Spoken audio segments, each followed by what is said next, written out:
way back at the 38-yard line, so hold the phone. Brian Tranchitella in the middle of it again. Andy Zebarth was there as well. Let's see what happens. Maybe it's flags against both those guys.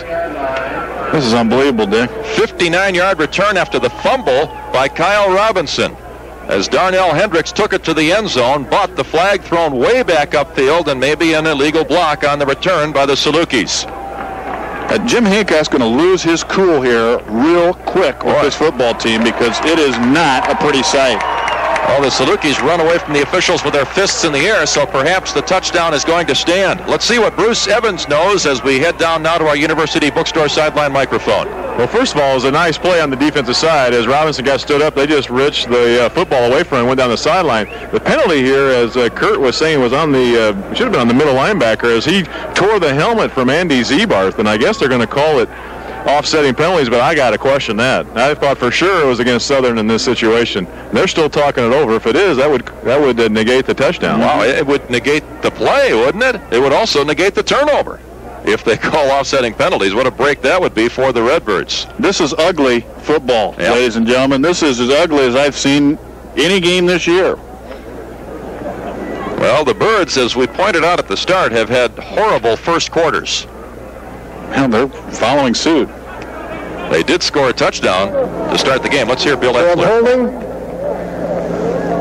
on the defense, illegal use of hands after the change of possession. We will enforce the 10-yard illegal use of the hands from this spot, and Southern Illinois will keep the ball first down. All right, so it's not the play is not canceled because the second foul didn't occur until after the change of possessions.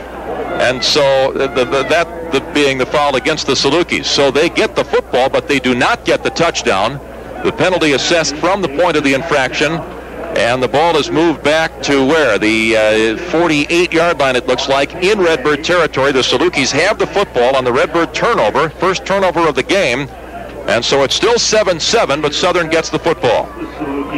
What a mess. But that makes sense. That's right. If the Southern penalty occurred after the change of possessions, you can't have offsetting penalties negate the whole play. Well, and let's go to the two penalties.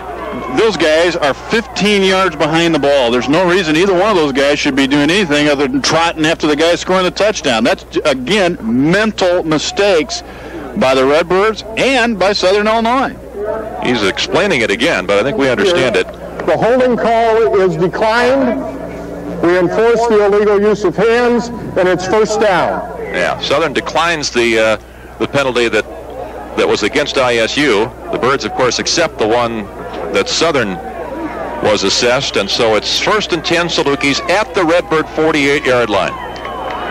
Still 7-7, but now Southern has the ball, with an opportunity here to get on top for the first time in what has been a wild first quarter. Pearson gives it off to Melvin Dukes, and he is stopped this time for virtually no gain as he started up the middle, then went to the left and ran into Charles Williams, along with Damon Turner. Benny Radford was also there. Gain of maybe a yard. 2nd down and 9 coming up now for the Salukis. Here's another little sidebar, Dick. The officials have a lot of work to do here in the final 5:24 to keep this ball game under control, because you have had some pretty major penalties in the first 10 minutes of this game, actually 9.5 minutes. And if they're not careful, they could lose control of the emotions of these two teams and lose control of the ball game as well. 2nd and 9, the situation now. Birds are showing blitz. Pearson back to throw, puts it out there. The ball is going to be caught, but did he stay in bounds? Yes. Smith made the catch. He juggled the ball, but had 1 foot in bounds by the time that he gathered it in at the 30-yard line, and it's a first down for the Salukis at the Redbird 30. Great catch. Yeah, Smith made a great catch, but I'll tell you, give Pearson some credit. That ball is right on the money. There were 2 Redbirds there.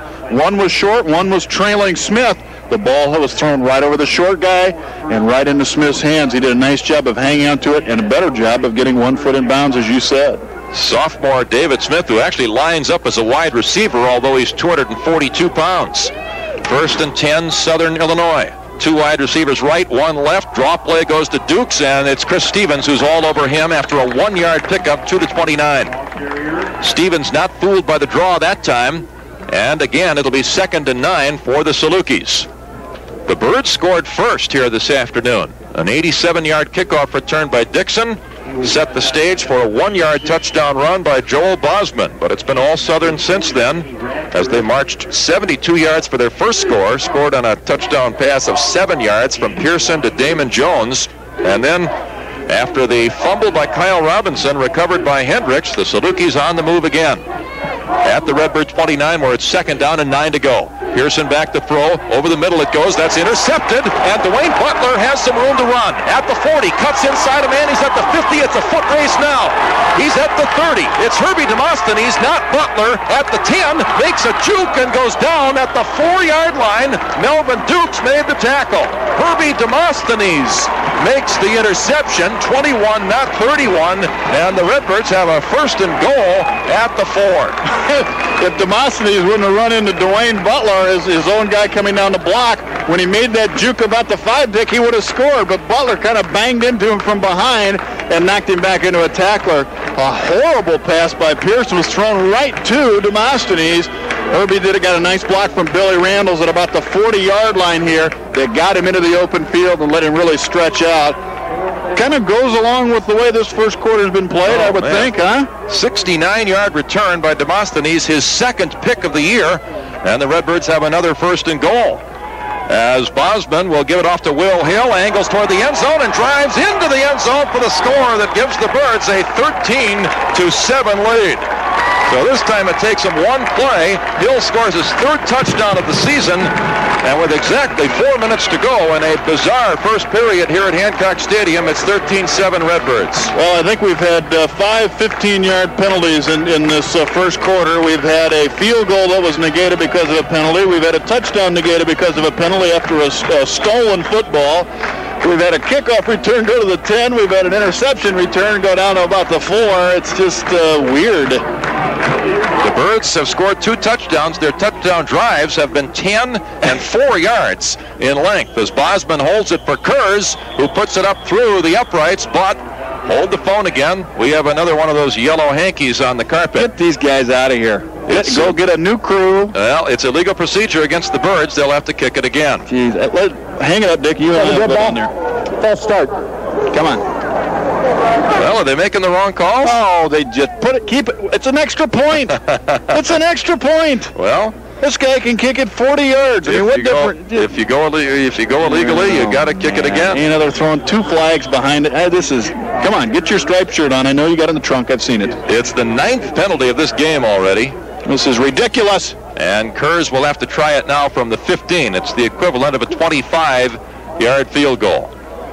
Todd tries again to add that 14th point. High snap. Bosman handled it well, and Kurz gets it through the uprights, and that keeps his string of PATs going. He's now up to 24, dating back to last season. He's 21 for 21 this year. 14-7, Redbirds lead. Still 4 minutes to go here in what has been a rather eventful first quarter. We'll be back in 1 minute on the ISU Redbird Football Network. On a cool Colorado evening, Judy pulled a turkey casserole from the oven and thought about life. Life insurance, that is.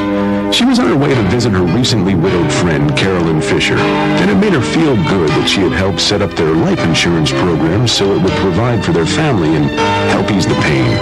That's what being a friend and Country Company's insurance agent is all about. See the Country Company's agent near you.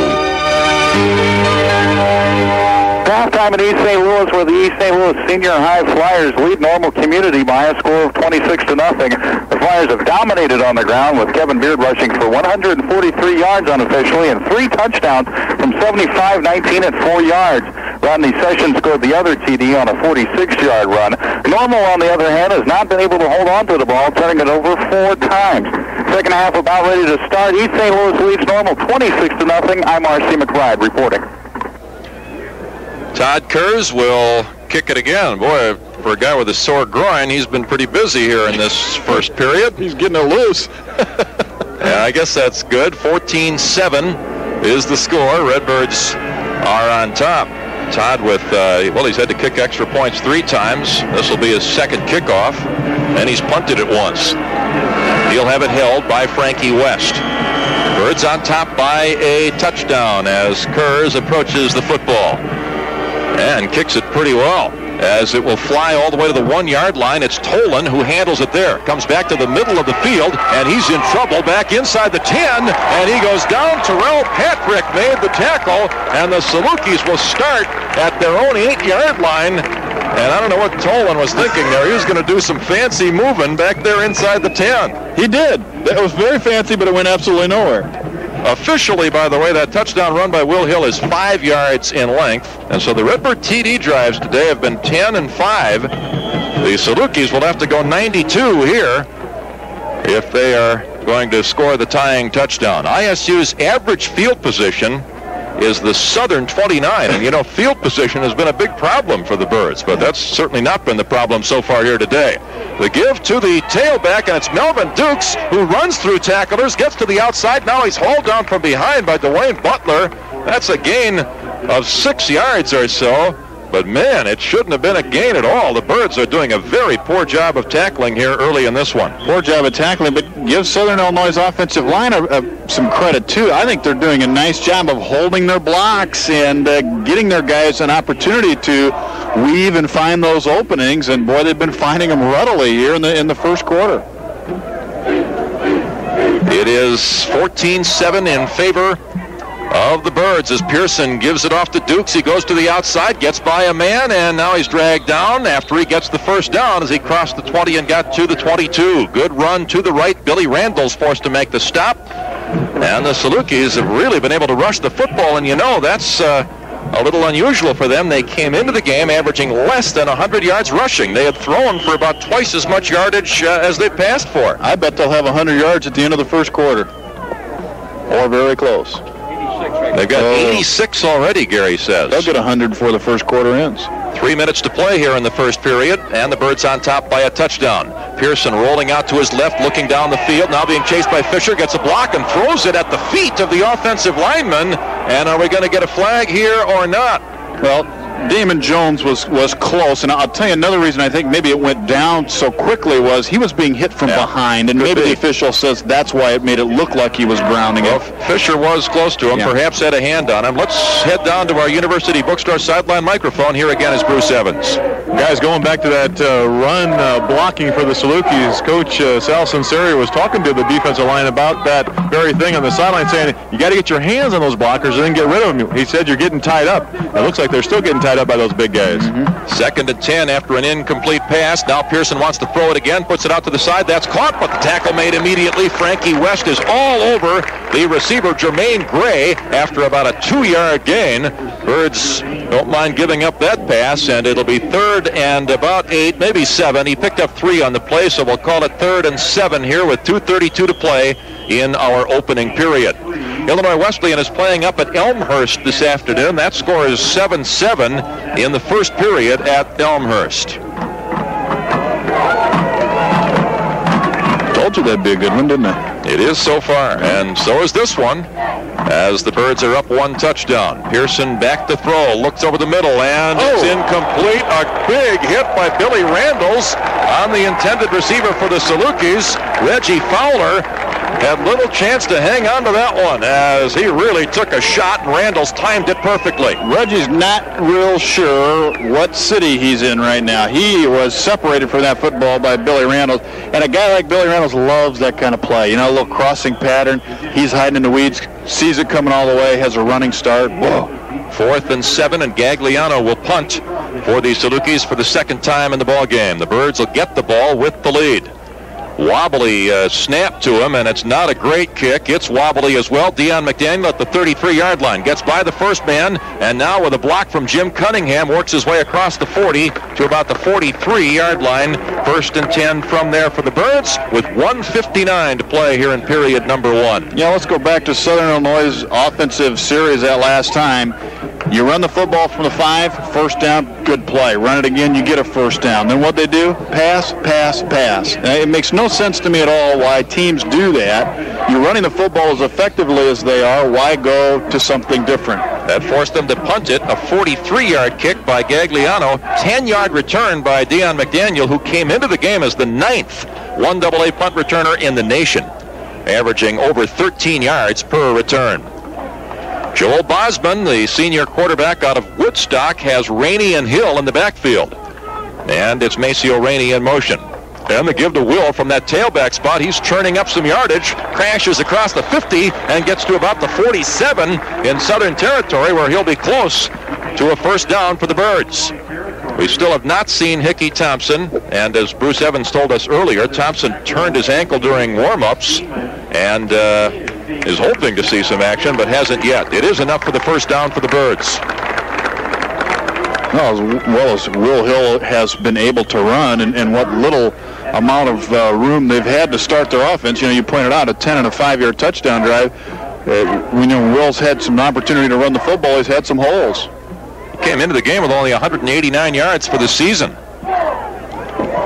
As the give this time is to Rainey, and he has room across the 45, now inside the 40, and he's dumped at about the 37, and he's close to another Redbird first down. That's a 10-yard gain. They may have to measure to see if he got, no, they say it is a first down. Yeah, they're just kind of going right up the middle, and you know, if you look back to the running plays that they have had, that's where their strength has been, really. In between the outside hips of the guards is where they're running the football. It's very effective. 24 yards for Hill and 16 for Maceo Rainey. Now the Birds running the football fairly effectively here in the first period. We have 1:23 to go in the first quarter. Redbirds are up 14-7. Bosman has a wide receiver both ways. Now Dixon in motion from the left to the right. So both wide receivers on that side, but it's a run again as Will Hill this time staggers his way to about the 35, a 2-yard pickup as the Salukis bottled that one up pretty well. In there on the stop for Southern was Cedric Kenner, the free safety, a sophomore out of Hopkinsville, Kentucky. It'll be second down and 8 yards to go. I don't know if we ever set the Saluki defensive lineup for you. They've only been out to about 7 plays. Arglista Scott, Patrick Baldwin, David Jacobs, and Ryan Smith up front. Their top tackler, Brian Tranchitella, is the middle linebacker. Outsider Tommy Anderson and Tony Seaman. Second and 8 here for the Birds. It's Rainey in motion, and the fake to Hill, the rollout by Bosman, the toss out to Maceo. He makes the grab, but he staggers to do it and goes down after a short gain to the 33. They picked up only a couple, and it'll be 3rd and 6. In the backfield for the Salukis, Dwayne Lawrence, Brian King, Darnell Hendricks, who recovered that fumble earlier and ran it into the end zone, only to have it called back because of the penalty, and Cedric Kenner, the free safety. We're down to 6 seconds to go in the period, and the first play of the second quarter will be a rather important 3rd and 6 situation for the Birds in Southern Territory. We're through one. It's 14-7 in favor of Illinois State, and we'll return in 1 minute here on the ISU Redbird Football Network. Well, the first play of the second period will be 3rd and 6 for the Redbirds at the 33-yard line in Saluki territory. Birds on top 14-7. They have had excellent field position in this game, starting drives from the Southern 10, from their own 43 a couple of times, and from the Southern 4, and from the Southern 43. And that is exactly the opposite of what has been the case the past couple of games. How about the other stats, Kurt? Lopsided in Southern's favor, Dick, as you might expect. 6 first downs for the Salukis, 4 for ISU. 108 yards of total offense for SIU, 76 on the ground, 32 through the air. They've been penalized 4 times for 36 yards and have turned the ball over 1 time.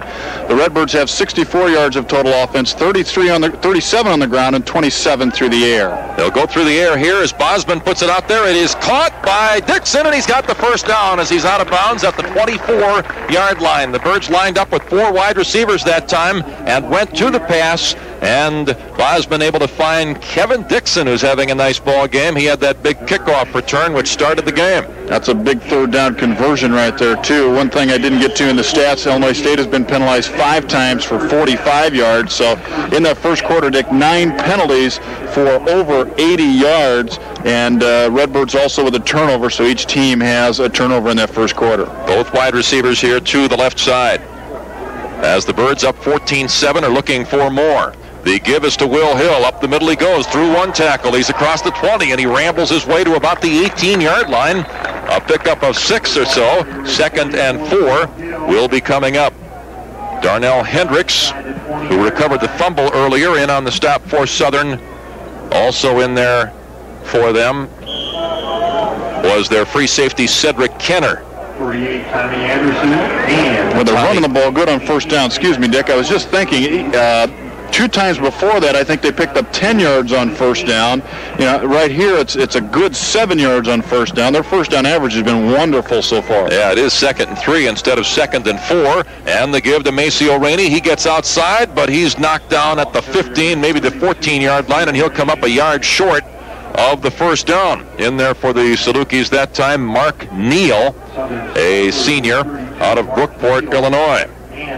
3rd down now and a bit less than a yard. Birds up 14-7, 13:38 to play here in the first half. Dick Luedke with Kurt Swearingen, statistician Gary Walter, and our sideline reporter Bruce Evans.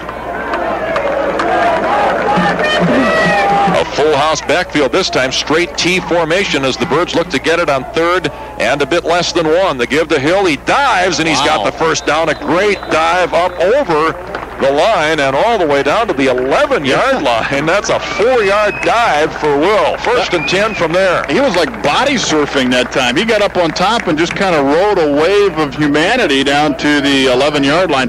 But I want you to look at that, and I'm sure the coaches up here did too. Did you see when they went to the full house what the defense did for Southern Illinois? I mean, they brought everybody up to the line of scrimmage. That's when you look for a tight end maybe to just a curl, get outside and behind everybody, and you throw a little dump off to him. Chris Moore in the game now as the tailback for the first time. He replaces Will Hill after Will made that 4-yard gain on the dive. In motion, Rainey, the give to Chris, and he angles his way to the 8-yard line and is going down there.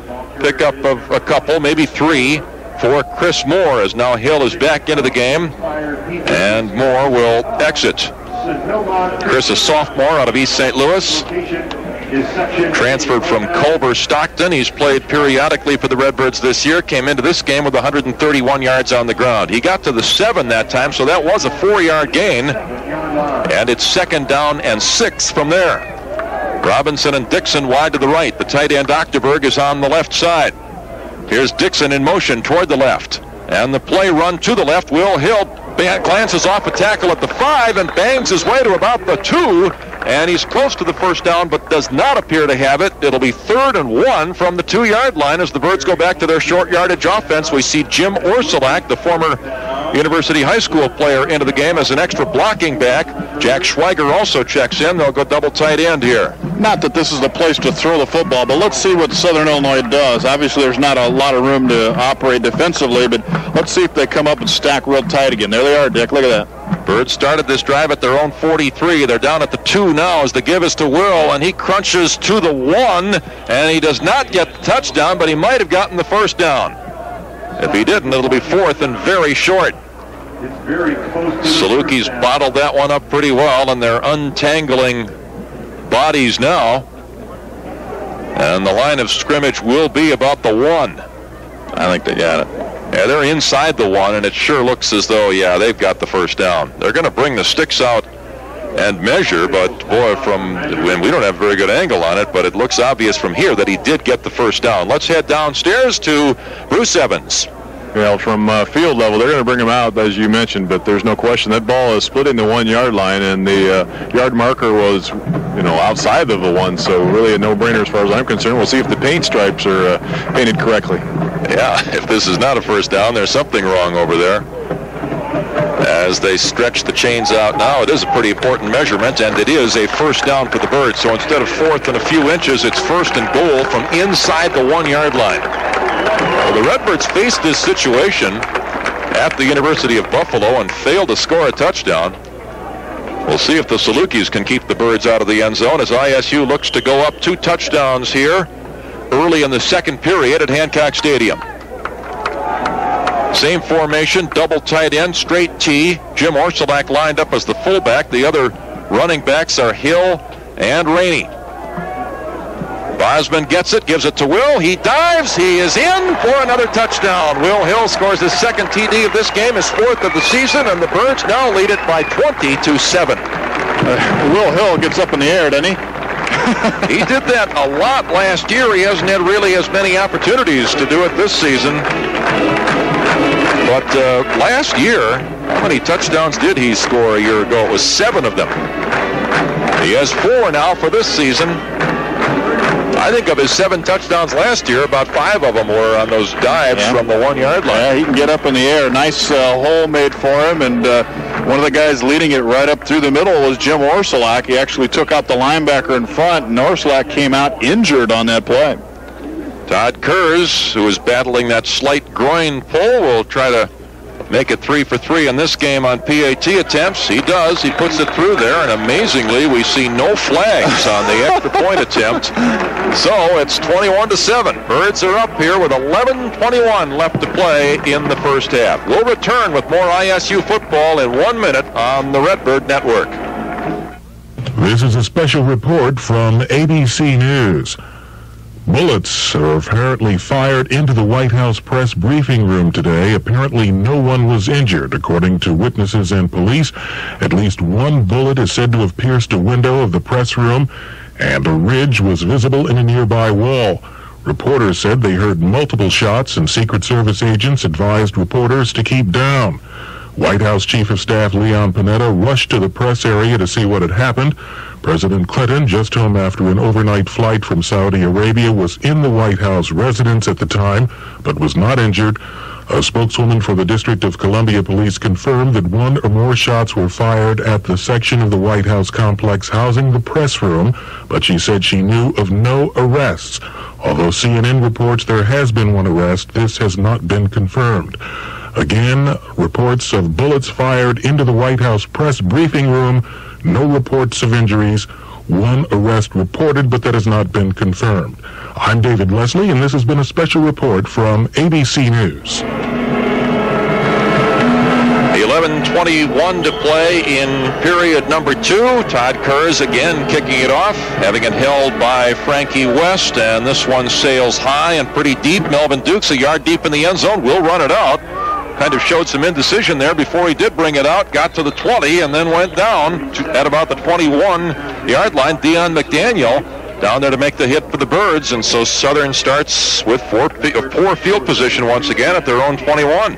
Dick, gives me a chance to congratulate my sister and her husband, Kim. Kim and Kathy had a baby girl born this afternoon. Peggy Catherine, 5 pounds, 10 ounces. I hear everybody's doing fine, and I can't wait to get my hands on her. You just found out about that. Just found out about that, and I know that I have a lot of babysitting paybacks that will be used here in the next couple of years. All right, Uncle Kurt. All right. We're glad to hear the news. Congratulations. First and 10 at the 21-yard line. They've got their new quarterback in the ball game. Matt Jones running the option, gets to the outside and is dumped by Herbie Demosthenes at about the 25 or 26-yard line. He picked up 5 or so on the quarterback keeper. It looked maybe as though it was designed to be a run by the quarterback all the way, although the tailback was trailing him. He really didn't look very seriously at the tailback. Let's head down to Bruce Evans. Guys, got an update on Jim Orsolak, the ex-University High School fullback. He went in there with a nice block on Will Hill's touchdown, came out with a burner in the shoulder, which means you're under a lot of pain, but they don't think anything is seriously wrong. We should expect to see him back in those situations again. Second down at about 6 here, and Jones gave it off to the fullback, and he goes down with a loss back at the 24-yard line as the Birds were all over that play. Chris Stevens was the one who nailed Melvin Dukes. And Charles Williams was the guy in the backfield that almost intercepted the handoff. He was back there so quick that Matt Jones was had a lot of trouble, was barely able to get the ball to Dukes. So give Williams a breakup credit, if you will. Loss of 1 on that play to the 24, and now it's 3rd down and 7 yards to go. Coming wide to the left side of the football field for the Salukis is Aaron Baker. And another wide receiver left and one to the right. 3 wideouts on this play. Back to throw is Jones. Puts it out toward the corner. That ball is incomplete. A diving knockdown by Frankie West of the Birds as the pass was intended for Reggie Fowler. That'll set up 4th down. And before this punt, we'll take a quick station break. The Birds up 21-7 with 9:49 left in the half. This is the ISU Redbird Football Network. This is Central Illinois Station for reliable news, accurate weather, and a whole lot more. WGBC, AM 1230, Bloomington. Back to punt it is Gagliano, and the return man for the Birds, Dion McDaniel, who reeled off a 10-yarder his first time. Pretty good kick by Gagliano. Chases Dion to the far side. He makes the grab at the 35 as he comes back to the near side here. He's at the 40 and turns the corner at the 45. Blockers in front. He's at midfield. Now at the 40, and it's the kicker again who has to make the stop, this time at the 35-yard line. So that is about a 30-yard return for Dion McDaniel after a 41-yard punt by Gagliano, who wound up making the tackles. Bohannon, their kickoff man, has made 2 tackles in this game. Now their punter has made 1, and that's not a good sign for the Salukis. They could be the leading tacklers, and you know, they don't even list those guys. They just put K, kicker. They're going to be the leading tackler at the end of the game with 3. How about this field position? The Redbirds now start at the Saluki 34. Their average field position has been well into Southern Territory. Their average field position from which to start a drive.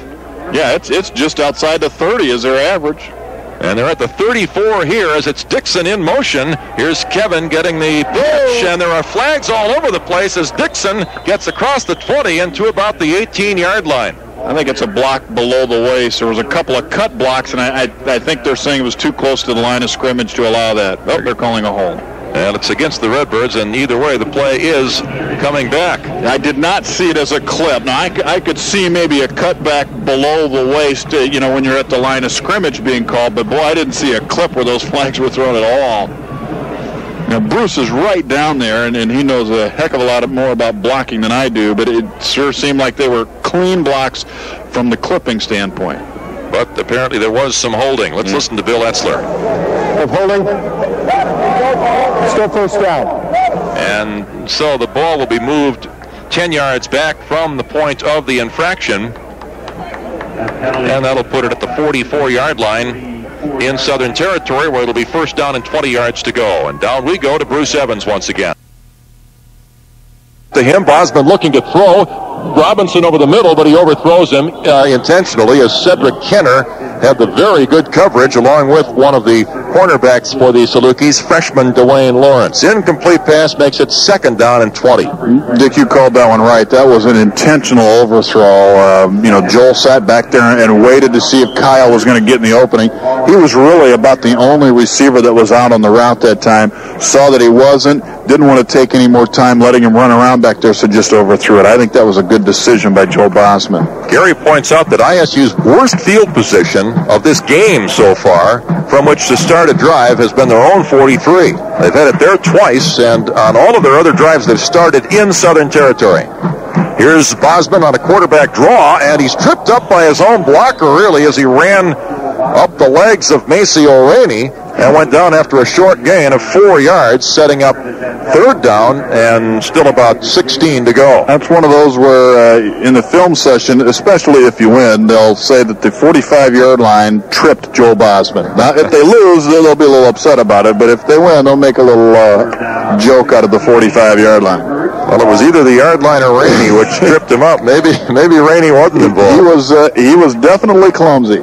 Third down and 16 for the Birds. Back to throw is Bosman. Steps up over the middle. Open is Dixon, but he's shy of the first down as he's tackled. And the Birds have a decision to make now. The ball right in the middle of the field at about the 27-yard line. They need 2, maybe 3 yards for the first down. But it looks like Todd Kurz is coming out onto the field. Well, I think you can run the football and pick it up, but this is the safe play. Yep. This is the safe play. Could give the Birds a 17-point lead, which would put them at least 3 scores ahead of the Salukis. Wind kind of coming. Bruce mentioned the west, southwest just a bit, and Todd will have to take that into consideration once that ball gets past the field house. Remember, about from the 5-yard line in. Ball held at the 34, so it's a 44-yard effort as Kurz gets it up there with plenty of distance, but it's not good. He missed it a little bit wide to the left, and so the Birds missed the opportunity to score on this occasion. They still lead 21-7. Kurz now on field goal attempts this year is 7 for 12 as he misses a 44-yarder. And the Salukis will take over at the line of scrimmage, which is the 27-yard line.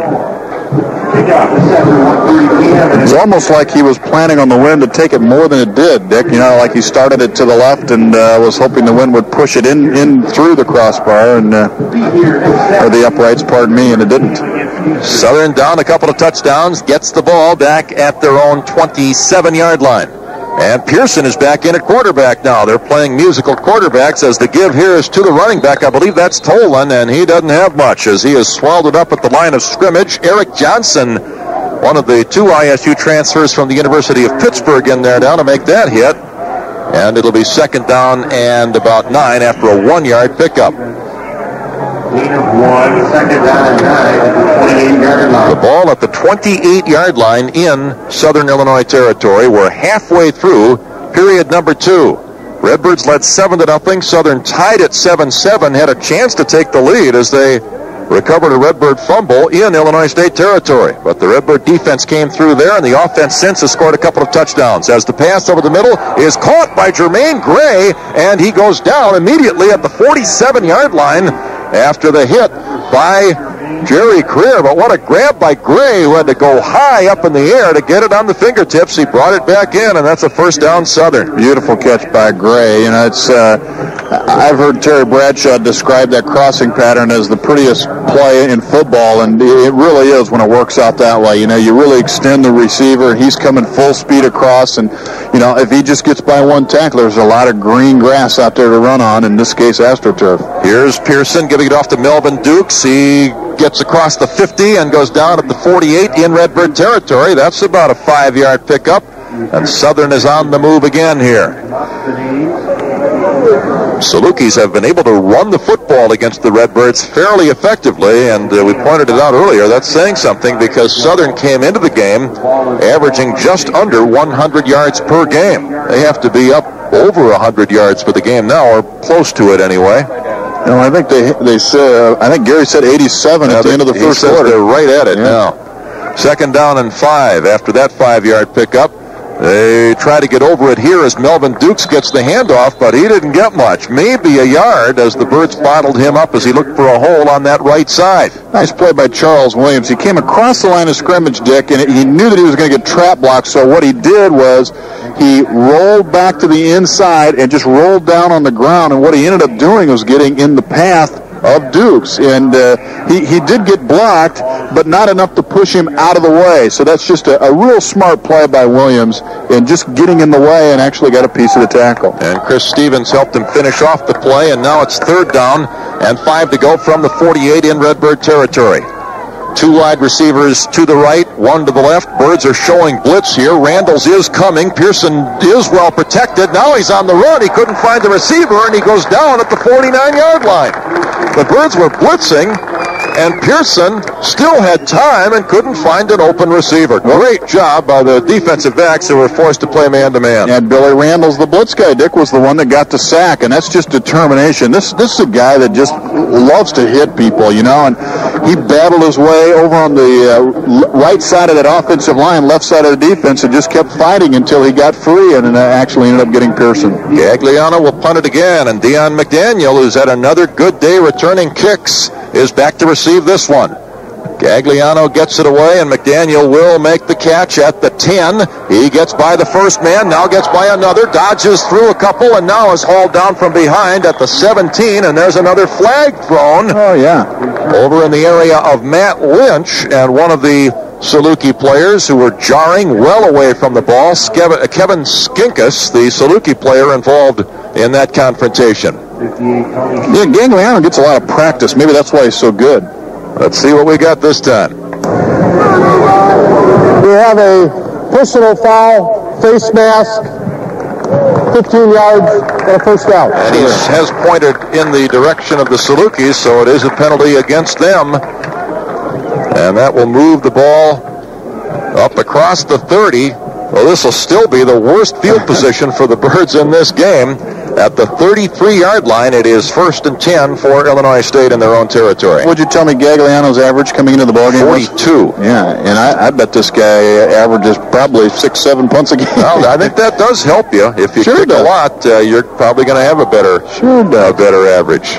And when you play for a team that doesn't win, you wind up kicking a lot. That's been the case for the Salukis for the most part this year. They're down here 21-7, 4.5 to go in the half. Bosman, after a play fake, throws it out there, and it's dropped by Kevin Dixon. The ball right on target, and Kevin dropped it at the 47-yard line. Would have been a first down and a little bit more. I think give Dwayne Lawrence, the defensive back, some credit too, Dick. I think he might have got a piece of that ball, but it looked from our angle, which is on the far side here, and Dixon's back to us, that the ball was right there. But I think that Dwayne Lawrence was there as well. Well, if he didn't, I don't know that he touched the ball, but at the very least he took a swipe at it and perhaps disrupted Dixon's concentration. Well, in that case, it's even a worse catch because as a receiver, you got to make sure you're concentrating on the ball and nothing else. So, at either rate, a ball that looked to be catchable. 2nd and 10 for the Birds. Both wide receivers are here to the near side.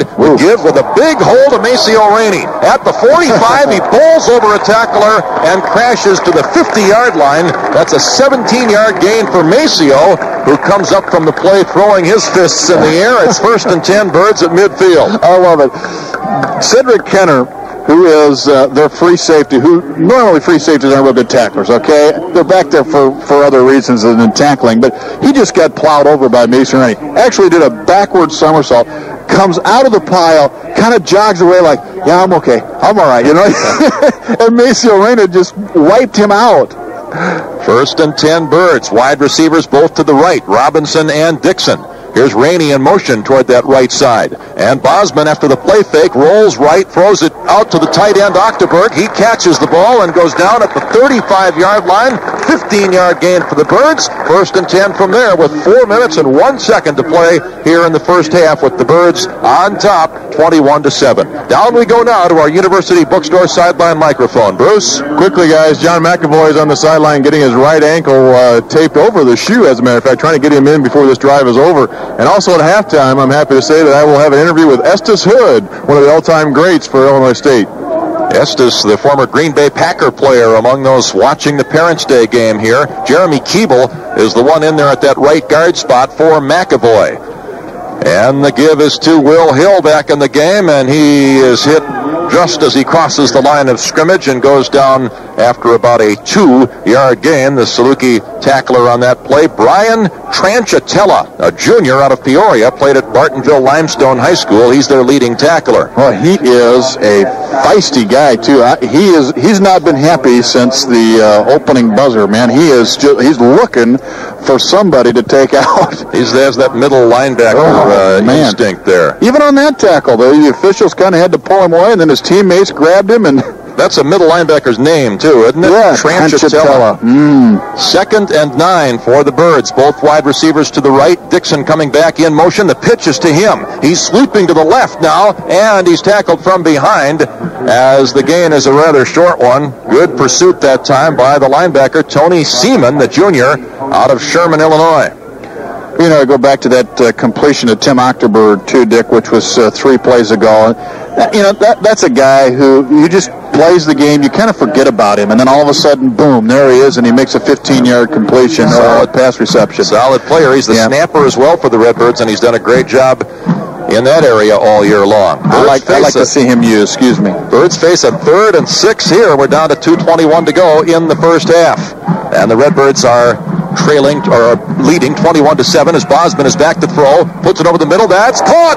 Robinson takes a big hit and hangs on at the 18-yard line. Cedric Kenner tried to get him to cough up the ball, and Kyle comes away from the play, limping rather severely, favoring the left leg, but he'll hobble off the field on his own. Kenny Lasley will replace him, and the Birds have a first down at the 18-yard line. Second time the Robinsons made a catch over the middle, taking a big hit, and come off the field limping. If you remember, Dickie did that in the first quarter after a big hit as well, so maybe it's the same thing with him, just kind of gets numb in that right side a little bit. Steve Wilson lined up wide to the right, actually 4 wide receivers. The freshman Terrell Patrick in on this play as well, with Dixon and Lasley. Back to throw, Bosman looks to the right, throws in that direction, and that ball's picked off in the end zone by Southern Illinois. It was thrown right to the defender, and it's Hendricks who is angling up along the sidelines and now is out of bounds.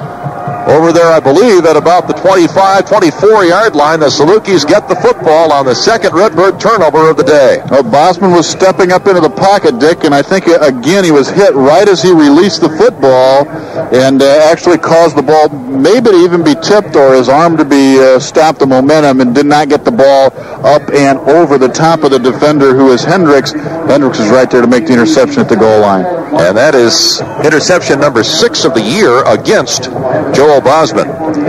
Compared with 10 touchdown passes, that's still a pretty good ratio.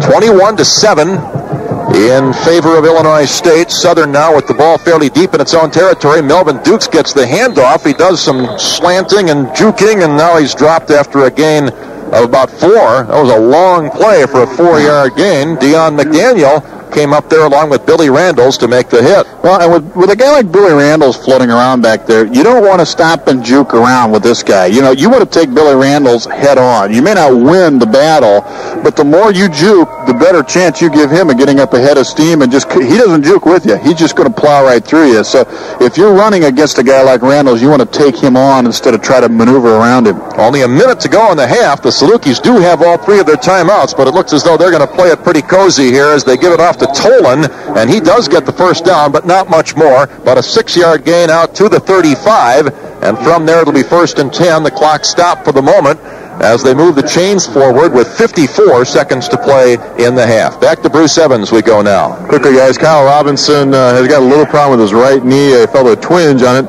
He's had it several times before. They don't think it's serious. We'll see him back in there. Something maybe have to be taken care of after the season. Kyle down there flexing that knee right now as the give goes to Tolan. Starts to the outside, now cuts back to the middle, gets across the 40, and he's at the 42-yard line before he's dumped by Herbie Demosthenes, who's playing a lot in this game because the Birds are going with 1 fewer linebacker. Demosthenes in there as an extra defensive back, and he's the one who made that big interception return earlier, which led to the 3rd Redbird touchdown.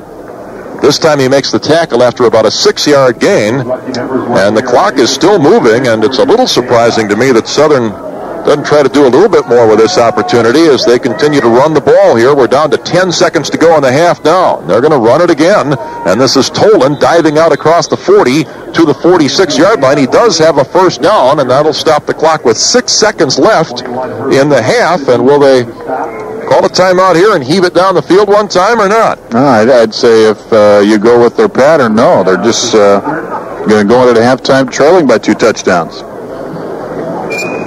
Well, I guess they figure that maybe one of their running backs can break one. They aren't going to be able to here. They haven't got the signal from the sideline yet. But my question is, why even bother to run the football? I agree with you, Dick. Because what you could do is fumble it. I agree. And it seems as though your chances of giving the ball up are better than your scoring the touchdown with that sort of attack and that little amount of time left. Now the half has come to a close. On the 25 over on the far side of the field, he's knocked out of bounds by Deion McDaniel, who's all over the field on special teams. McDaniel made the stop at about the 33-yard line, and that's where Southern starts 1st and 10.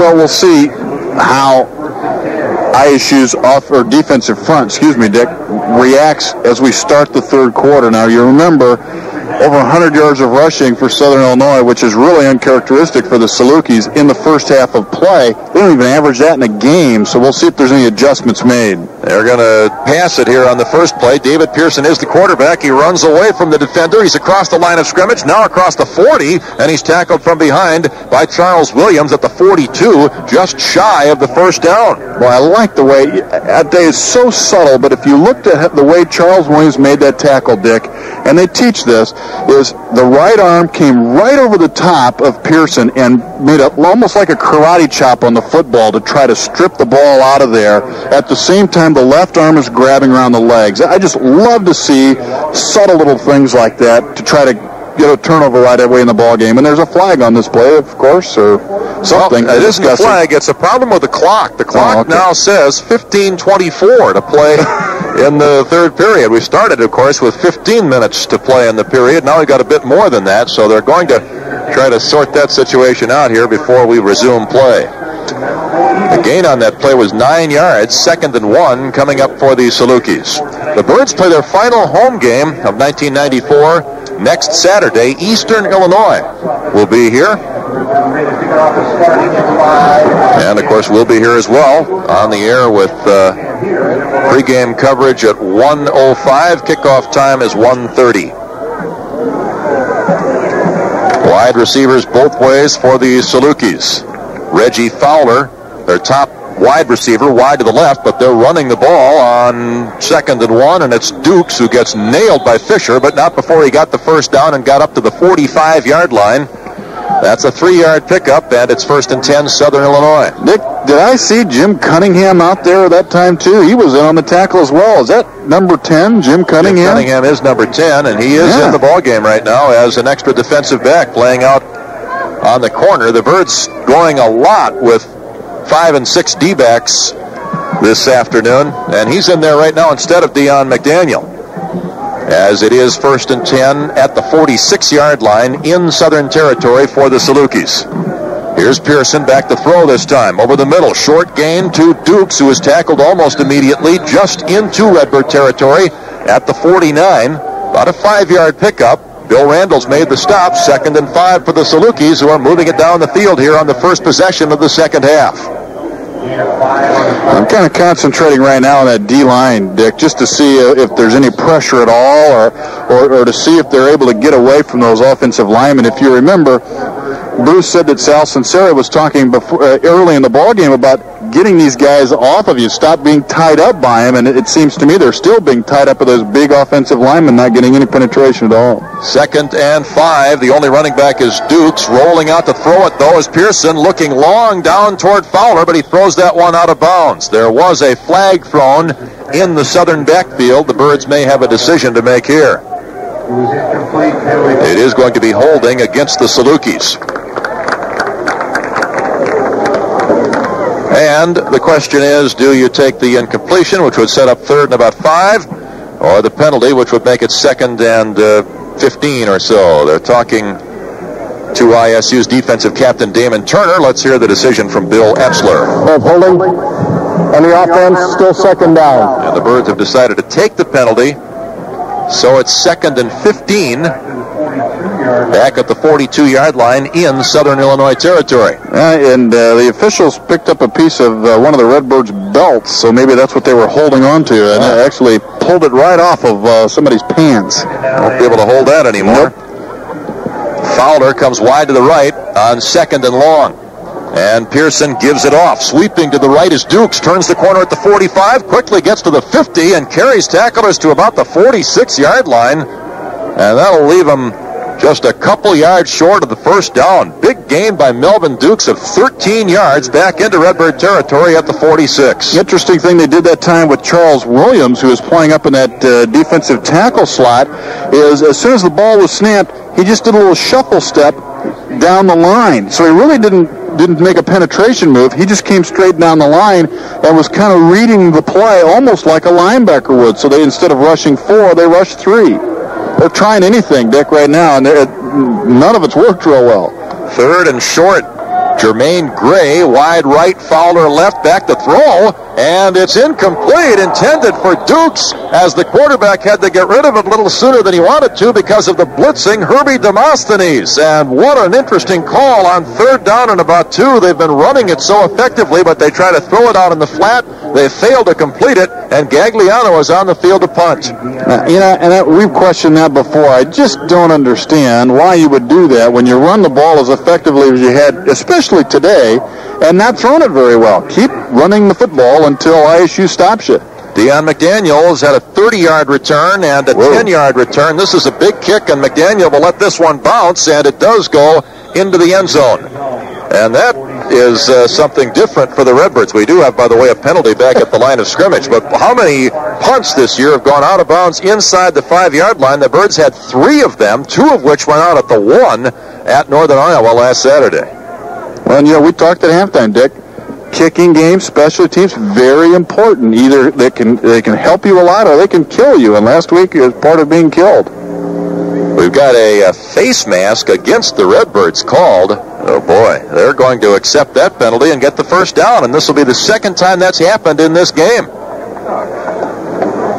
Second time the Birds, well, on the previous occasion, actually, it worked out to their benefit. No, that's right. No. That's the drive on which Southern scored the touchdown. Yeah. They had the Southern to kick the field goal. So we head down to listen to Bill Etzler. Well, a personal foul, face mask, On the defense in the neutral zone, we go from the previous spot, 15 and first down. And that'll put the ball at about the 30-yard line down in Redbird territory. Second time the Birds have hurt themselves with a penalty on a kicking play. Previously it was on a field goal, which was successful by Southern. They took the field goal away but wound up scoring a touchdown. This time the Salukis keep their drive alive as we head downstairs to our University Bookstore sideline microphone. Bruce? Just a little quick update on Armando's Fisher. He came out in that last series with a bad right leg. Look at a little knee there. He's trying to stretch him out. He's been walking back and forth, and I would expect to see him back in the lineup here shortly. And we do have Eric Johnson in there instead of him in that defensive line. Birds almost jumped off sides there. It's 1st and 10 right at the 30-yard line for Southern. Here's Pearson giving it off to Dukes, and he's stopped behind the line. Larry Fitzpatrick, the true freshman out of Michigan with great penetration that time. Fitzpatrick out of the Chicago area with great penetration, and he made the stop for about a 2-yard loss. Well, you haven't seen that too often, Dick, and he got back there in a hurry. A little stunt that time. They brought Fitzpatrick from the left side up through the middle of the field. So what he did is he just looped. It's got a loop stunt, and it looks to me that Damon Turner is lined up inside of him, so they just did a little switch, looped around, and Fitzpatrick got back there. I was right the first time. Fitzpatrick is from Ypsilanti, Michigan. 2nd and 12. Back to throw is Pearson, looking to the left, throwing over the middle. That ball is incomplete. A diving effort at the 22-yard line is unsuccessful by Reggie Fowler. You know, this is an interesting defensive philosophy by the Redbirds, Dick. You've talked 5 and 6 defensive backs. You know, with Hutton not out there, so they've gone more with the defensive backs than putting it into their linebacker. And Southern Illinois came into the ball game. You talked about throwing the ball better than they've run it. Well, even though Pearson has had time to throw the football, he's just not finding open receivers, at least wide open receivers. He's really having to thread the needle in there when they do complete him. So the defensive back's doing the job for the Redbirds. 3rd and 12 right now, and Pearson straight back to throw. Hard rush. He gets rid of it in a hurry, and the receiver is hit just as he makes the catch at the line of scrimmage. It's Stevens who labels the receiver on a tremendous job of holding onto the ball, although to no advantage for Southern because, if anything, they lost a little bit of yardage. And it's Reggie Fowler, who was a little slow in getting up after the last play, who's even slower getting up to his feet this time. You know what that play was? It was like a wide receiver screen where they delay the wide receiver and bring him across the middle and try to get some blockers in front of him. Chris Stevens obviously had seen enough on the game film to know when that was coming up. And, I mean, he timed that perfectly. When Fowler caught the pass, Stevens was right there to nail him. Boy, they've spotted the ball back at the 34-yard line, and actually I thought he went down at about the 33. But it doesn't matter. They're going to punt it anyway. I was thinking that'd be critical if they wanted to try a field goal, but they've decided it's too long. It would be about a 50-yarder or so, and so they're going to punt it. Gagliano will try to pin the Birds deep here, as the Redbird defense really stiffened after that mistake on the penalty on the punt. Here's Gagliano's boot. High one, angled toward the sidelines, and it will go out of bounds inside the 20, but it doesn't appear to be too far inside the 20-yard line, as the lineman spots it going out. Well, he's working right up to the 20, and he says it was at the 20-yard line. So the Birds get pretty good field position after the Southern Illinois punt. That's a productive opening second-half drive for the Salukis, but they get no points out of it. And the Birds wind up with the football at the 20-yard line with their 21-7 lead still intact. Was that a 14-yard punt? That's what it works out to be. Gary can kick it that far. Well, he wanted to get it out of bounds further downfield than that. It's the same thing as the punt into the end zone, for which he would have gotten credit for 34 yards. Here's Bosman giving it to his fullback. Maceo fumbled it, and a scramble for the loose ball around the 30-yard line. It's still loose, and now somebody's collared it, and we'll have to get down to the bottom of the pile to see who did.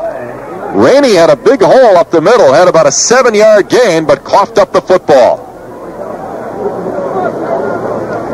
And they still haven't figured it out, Dick. Nope. There's a lot of bodies. Southern Illinois not reacting like they've got it, though. Some fighting for the ball still, and it appears that the Birds did come up with that loose thing. We'll see who got it. One official's got his head right down deep in the pile. I mean, he is really searching things out. I think it's Tim Ochterberg, the guy down there that has it. No, it is Ochterberg who gets up and did manage to come up with that loose football. Rainey had a chance to get it himself after he dropped it, but it squirted away from him again, and Ochterberg was on the spot to pick up the loose ball, and the Birds actually gained an extra 3 or 4 yards because of the fumble and wind up getting the first down. I think if you want anybody down there rooting for a fumble, it would be Tim Ochterberg. I mean, what a guy, got good hands, he's strong, sure-handed guy, that's the guy you want. Well, that is, Kenny Mossman just points out to us, that's his second fumble recovery this season. He is a guy you want to have around the football, that's right. 1st and 10 for the Birds. Southern showing blitz here. And here's the delayed handoff, and it's not a good exchange as Hill bangs into Bosman and is going to take a big loss on this play. Back at the 24-yard line, they lost about 6 yards, and now more flags are being thrown. This was after the play. What is the deal? I think it's going to be against Will Hill because the officials were staring him down. Let's see. Have a dead ball. Personal foul on the offense. It is against Will Hill, apparently. And let's go down to Bruce Evans and see if he knows more about it. Well, I saw the same thing you did. It was Will after the play. I talked to the referee at halftime about the very ragged the start in the first quarter, and he was saying, you got to get on top of these guys right away when it's that emotional. And obviously, he's decided to pick up in the second half where he started off this football game, trying to get control of it, and the emotions are still flowing very high. Well, it's half the distance from the spot where they made the tackle at the 24, which moves the ball all the way back to the 12-yard line. Again, it's a dead ball foul, and so the play counts, and so does the penalty. And the Birds find themselves up against it now, facing 2nd down and about 28 yards to go. They lead 21-7 here with 10.5 minutes to go in period number 3. 4 wide receivers on this play for Joel Bosman, who gives it off to his only running back. Big hole for Rainey at the 20, 25-yard line. Stood up there by Hendricks, and now he drags Hendricks with him to the 28-yard line. That's a 14-yard pickup by Maceo Rainey, and the Birds now just have another 14 yards or so to go for the first down. That hole is huge. That was a 10-yard wide hole. Well, the Salukis expecting pass, and that helps set up the hole, but give some credit to that offensive line for sure. Well, they've been doing it all game long. They really have. They've been opening up some great holes to run through. And I think that's what Jim Haycock's upset about, Dick. Great field position. Really, the kicking game's been the only strong point. 3rd and 13, Bosman back to throw, looks over the middle, can't find anybody, now dumps it off to Robinson, who catches it at the 30 and works toward the sidelines and gets to the 35 before he's knocked out of bounds. And that's another healthy gain, and the Birds now will face a 3rd and 5 as Alex Hairston finally made the stop. Excuse me, that's right, it's 4th down now, and so the Redbirds will have to kick the football. They threw it short, hoping Robinson could run for the first down, and he couldn't. And so Todd Kurz is on the field, but at least they got it out of the shadow of their own end zone there. They were back at the 14. They moved it up to the 35 in a couple of plays, and now Kurz will have some room to kick it away. Bad kick for Todd. It will roll a little bit his way, but now it goes out of bounds at the 38-yard line. And that turns out to be a 26-yard punt, and the Salukis will have pretty good field position at their own 38-yard line as they trail by 2 touchdowns, 9 minutes to go in the 3rd period. Man. Well, not a great performance by the Birds, but they're ahead. Yeah, that's right. Fowler to the right as Pearson gets it and gives it off to the tailback, and Tolan sneaks through there, and now he's stopped by one of the defensive backs. That's Dwayne Butler after about a 10-yard gain as Tolan went through a lot of traffic. Redbirds missed him, and he is close to getting enough for the first down and does have enough for the first down at the 48-yard line in Southern territory. That's a pretty tough call. And it didn't seem like it was a little closer. I mean, that was just automatic. No measurement. Here we go. They haven't. Have they measured all game? Yeah, they did right down there by the goal line. Yeah, that's when we saw that it was definitely it was a no-brainer. First and 10 for the Salukis. Back to throw. Pearson over the middle it goes, and Jones can't catch that one. Just a little bit up over his reach. Pretty good coverage. Randles and Butler were both there, but that ball was almost thrown to exactly the right spot for Jones. Billy Randles almost got caught out of position too, Dick. He took about 3 quick steps up to the line of scrimmage, then saw Jones getting behind him, recovered nicely enough, and was in line between Pearson and Jones, which made Pearson put a little loft on the ball to try to drop it over Randles' head, and it just got too much, and it sailed over Jones' head incomplete. Second down and 10 yards to go for the Salukis. Birds still up 21-7. It was at one point tied 7-7. That was back in the first period. Delayed handoff to Tolan. A flag has been thrown. Tolan has a nice gain going deep into Redbird territory across the 40, and now he's bumped down at the 38-yard line. That's plenty of yardage for the first down as he picked up about 13, but this one may be coming back. I'd say it's a hold. It was thrown by the umpire. Right in the middle of all that. Both teams suffering lots of penalties. It is holding against the Salukis. Now, Southern, even in the game that they won last week over Western Kentucky, was penalized 17 times for over 150 yards. They're going to get up close to that today. Holding on the offense, still second down. There's the call by Bill Etzler, and how many infractions is that? That's 6 against the Salukis for 56 yards. The Birds have now committed 8 penalties for 82 yards. Well, I guess Southern, unless they really step it up here, will not get 17 penalties. Well, don't count that out, Dick. That's still possible, I suppose. I tell you, I wouldn't put anything past anybody in this game. My goodness sake. Reggie Fowler wide to the right. So is David Smith. And back to throw is Pearson on second and quite long. Over the middle it goes. That ball's incomplete. Intended for Jermaine Gray, who stretched his body out and tried to make the catch. Dwayne Butler was also there for an opportunity to catch the ball. Neither one got it. And the incomplete pass sets up third down and about 19 yards to go. Put the ball back at the 39-yard line in Southern territory. Third down, 19 for Southern. I mentioned the Redbirds will be at home to play Eastern Illinois next week. The Salukis will play another game on the road. They're third in a row away from home. They're at Southwest Missouri next Saturday. They still have to play at Northern Iowa. Third and 19 as back to throw is Pearson. Lots of time. Now he pumps. Now he can't find anybody, and he gets away from a couple of tacklers. Still looking for a receiver. Now he puts it up there, and it's going to be caught by Jones.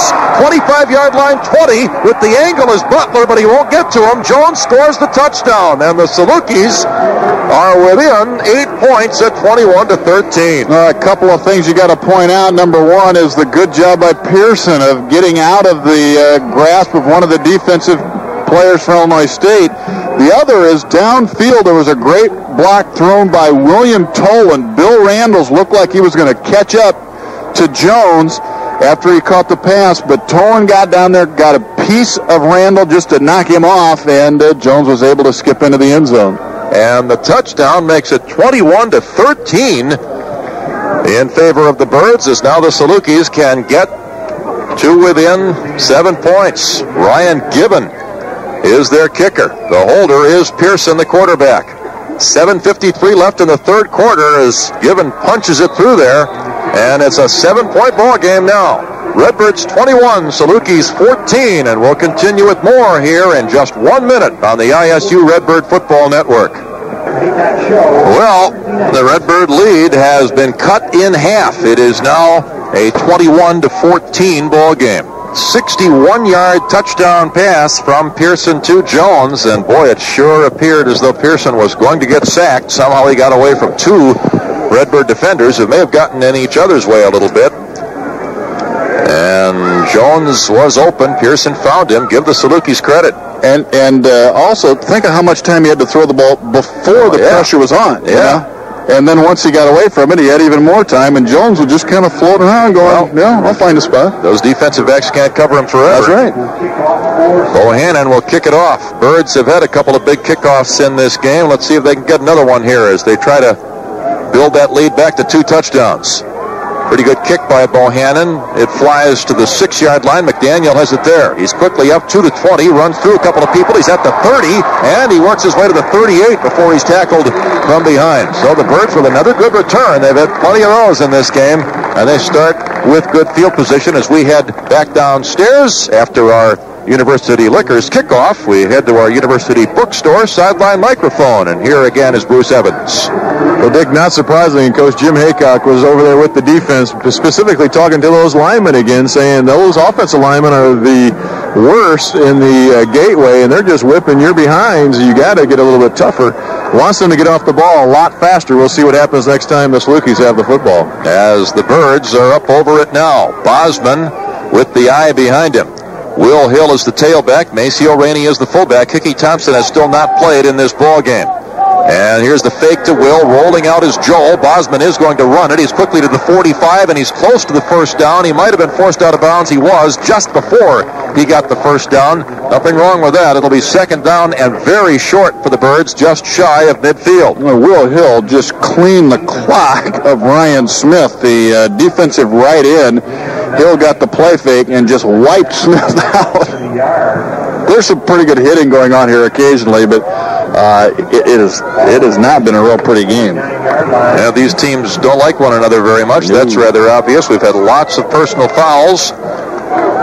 Yeah, we probably had, 14, 15 penalties, and I bet 6 or 7 of them are personal fouls. We're about to get another one, I believe, although maybe not. There was an early snap and a quarterback sneak by Bosman, and half of the Redbird offensive line stayed in position as Joel picked up about 3 yards right over the middle to the 49-yard line. And no penalties. The ball was snapped, and the quarterback in the center, and I believe the 2 guards were the only ones who moved. And that's okay. Sometimes there is a silent signal between quarterback and center, because you don't want the defense to be set, and that's exactly what happened. It was 2nd and inches, and they were able to pick it up easily.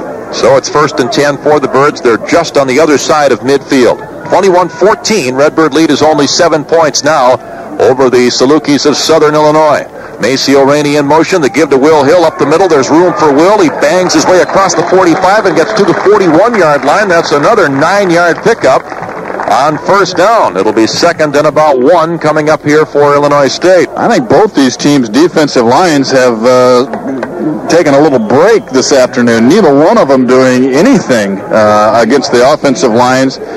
Illinois State's been able to run the ball very easily too, Dick. Tony Seaman, the linebacker out of Sherman, Illinois, made the stop that time for the Salukis. It's 2nd and 1 as Kyle Robinson is wide to the left side. Kevin Dixon to the right. Rainey and Hill still the running backs. They've been in there almost all the way for the Birds. Here's the give to Hill, and he stopped behind the line. Jumping through there and making the defensive play for the Salukis was, I believe, a blitzing linebacker that time, or else it was Zarglista Scott, the lineman, who got through there almost unblocked. And that'll make it 3rd and 3. Well, that's a killer when you have 2nd and 1, and suddenly you're facing 3rd and 3, and the Birds need to convert this, or they're going to have to give up the ball.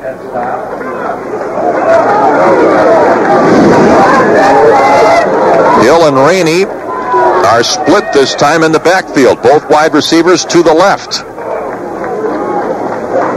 It's Dixon in motion toward the right. The pitch to him. And he cuts inside, and he cuts back and gets the 1st down and more. Sheds a tackle and now goes down. He was just tripped up by the last man who had a chance to get him at the 32-yard line. Big defensive play for Southern, made that time by David Jacobs, a lineman, junior from Pasadena, California. 1st down for the Birds at the 31-yard line. Interesting call, Dick, on 3rd and short to run a little end around, but he runs like a tailback. He got the ball, and I just like the way he's thinking ahead on what move he's going to make. He's not reacting right as he gets there. He was looking for that cutback as soon as he got behind the line of scrimmage, and he knew where the first hole was going to be, and he was looking beyond that. Dixon has rushed the ball twice now in this game for 14 yards. He picked up a dozen that time and could have had a lot more as the give goes to Maceo, and he's bottled up. He banged his way for a yard, maybe 2, to the 30-yard line. Pretty good second effort by Maceo Rainey to get anything at all on that play. Tommy Anderson, the sophomore linebacker from Chicago, made the stop, and now one of the Salukis a little slow in getting up. And they'll attend to him with 5:12 left in the 3rd period. 21-14 Redbirds lead the way here over Southern Illinois Salukis. Let's head downstairs. Bruce Evans has something for us. Well, guys, we'll have a little break in the action here. I think it's interesting to point out that this drive is being really fought up front with 3 of the reserves offensive linemen for the Redbirds, although one of those is Corey Mackey, the preseason All-American coming off the injury. Also in there is Jeremy Keeble, though, and Mike Croning. So they've been doing it behind the second-string guys, but I'll tell you what, these guys have been doing the job all year. Yeah, Mike Croning and Jeremy Keeble have seen quite a bit of playing time. Croning, a sophomore from Lombard, 275-pounder. He played in 10 games last year, and he's played in all of them so far this year. And Keeble, the veteran for the Birds, he's a junior out of Chester, Illinois, down there in the southern part of the state. Played in all 11 games last year and has started once so far this year, but has seen a lot of time on the field. Birds are fairly deep in that offensive line despite the injury to Corey Mackey. Meanwhile, they continue to attend to the injured Southern player, and we're so blocked from him that it's pretty hard for us to see exactly what they're working on down there. Birds led 7-0. Southern tied it in the first period. And then the Redbirds scored back-to-back touchdowns late in the first and early in the second quarter and led 21-7 at the half. But the Salukis, on a 61-yard pass from Pearson to tight end Damon Jones, who has scored both of Southern's touchdowns in this game, are back to within 1 TD. 21-14 is now the score. Damon Jones is a big-time player. He now has 5 touchdown passes for the season. He's huge, too. Yeah, he's a big guy at 255 with good speed. He originally played with Michigan and transferred to Southern Illinois because of a little problem he ran into with the University of Michigan, and the Salukis are very happy to have him. He's a guy that the NFL scouts will be looking at. He's only a sophomore right now out of Evanston. The injured player for the Salukis is now being helped off the field. It's Patrick Baldwin, one of their starting defensive linemen out of Houston, Texas. And he is putting a little bit of weight on that left leg, but as little as he can. And I don't know if it's the knee or the ankle. It looks like the way he's walking, it could be the knee. Yeah, they were when they were attending to him, Dick, they were kind of feeling around in the calf area, in between the knee and the ankle, and you just don't know anymore with these kids. And I really admire the patience in which these athletic trainers work with these kids. I mean, they make sure before they get them up that they've talked to them, they've checked everything out, and that is an area of the game that has improved so much. In that circumstance, the game can wait. Obviously, you've got to make sure that you're not making any mistakes down there. 2nd and about 8 for the Birds. Here's Bosman with the fake handoff. Now throws it out to the side. It's caught by Rainey. He has room to run. 25. Now angles back across the 20. He broke a tackle, and he'll score the touchdown, which puts the Birds ahead 27-14. Rainey ran right through a couple of Salukis after he had produced the first down yardage. That's a matter of a defensive back or a defensive player not willing to come up and put a shot on a running back, whereas the running back is looking for the contact. Maceo Rainey initiated contact that time, and the defensive players weren't willing to come up and give it back to him, and he ran right through those two guys. They were laying down about the 20-yard line. They're practically humiliated after missing that tackle, and Maceo's in the end zone. 30-yard TD run for Maceo Rainey, his 2nd rushing touchdown of the year, his 4th touchdown overall. Excuse me, that's right. He received that. I was thinking about how far he ran with the ball. That was a 30-yard touchdown pass, and so it's Rainey's 3rd touchdown pass of the year. He has 4 touchdowns in all. Todd Kurz adds the extra point to make it 28-14. The Birds have their 2-touchdown lead back here with 4:45 to go in the 3rd quarter. We'll continue with more here from Hancock Stadium in just a minute on the ISU Redbird Football Network. Mark Jackson was having an off month. See, his wife Patty was out of town, leaving him in charge of their kids, Nikki and Lindy, and their dog, Pocahontas. Then he broke his foot. Overwhelmed, he called his friend and country company's insurance agent. Well, the next morning, nearly all his friends showed up ready to change diapers and just provide a little moral support. The leader of this baby brigade was his old friend and country company's agent. See the country company's agent near you.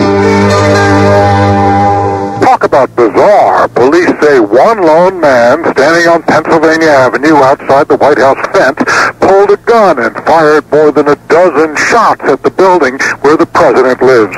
Mr. Clinton had returned from an all-night flight from the Middle East just this morning and was in the residence at the time, but he was not injured and was reportedly in no danger. The man was pinned to the ground and then taken into Secret Service custody. No information on why he tried to do it. Nobody was hurt. The only damage to the White House that we know about so far, some holes in the press room window. Rick Rapp there, ABC News, outside the White House. Todd Kerr is with the kick. It's toward the side, and it's scooped up at the 15-yard line by William Tolan. He gets across the 30, and he's spun around there. Herbie Demosthenes made the stop. Salukis start at their own 35. As the Redbirds again lead it 28-14. That last time they went 61 yards for the score. Touchdown pass number 11 for Joel Bosman now in 5 games. That was an important drive too, Dick, because kind of a fluke play, if you will. Southern Illinois got back to within one score, and Illinois State had a nice drive. They didn't have one real huge play there. They kind of worked it down the field, picked up some nice first downs, and got into the end zone. The biggest play was the touchdown play. Rolling out is Pearson, throws it out in the flat, and he threw it poorly. It's incomplete, intended for David Smith, who couldn't quite reach up high enough to haul that one in. There is a flag on the play. Surprise! David Smith is a huge guy, too. Yeah, he is. Listed at 252. He's listed as a wide receiver and does usually line up off the tackle a ways. As this time we have an ineligible receiver downfield for the Salukis, and the Birds have the choice here. I think that's a 5-yard penalty. I was thinking it was a loss of down. No, it's not loss of down. If it was, there'd be no decision. So ineligible downfield. On the offense, penalty is declined. It is turned second down. I think it's 5 yards, and that would make some sense here. It would either be first and 15 or second and 10, and the Birds opt for second and 10 at the 35-yard line. 4:35 left third period. The Birds have never trailed in this game. It was tied at one point at 7. 2 wide receivers to the right, 1 to the left, and Pearson on a draw play gives it off to Dukes, who gets hammered behind the line of scrimmage. He couldn't quite sneak through there as the Birds were in with great penetration early on that one. It was Chris Stevens, the linebacker, who dropped him. Damon Turner also near the play. And again, a Saluki is a little slow in getting up.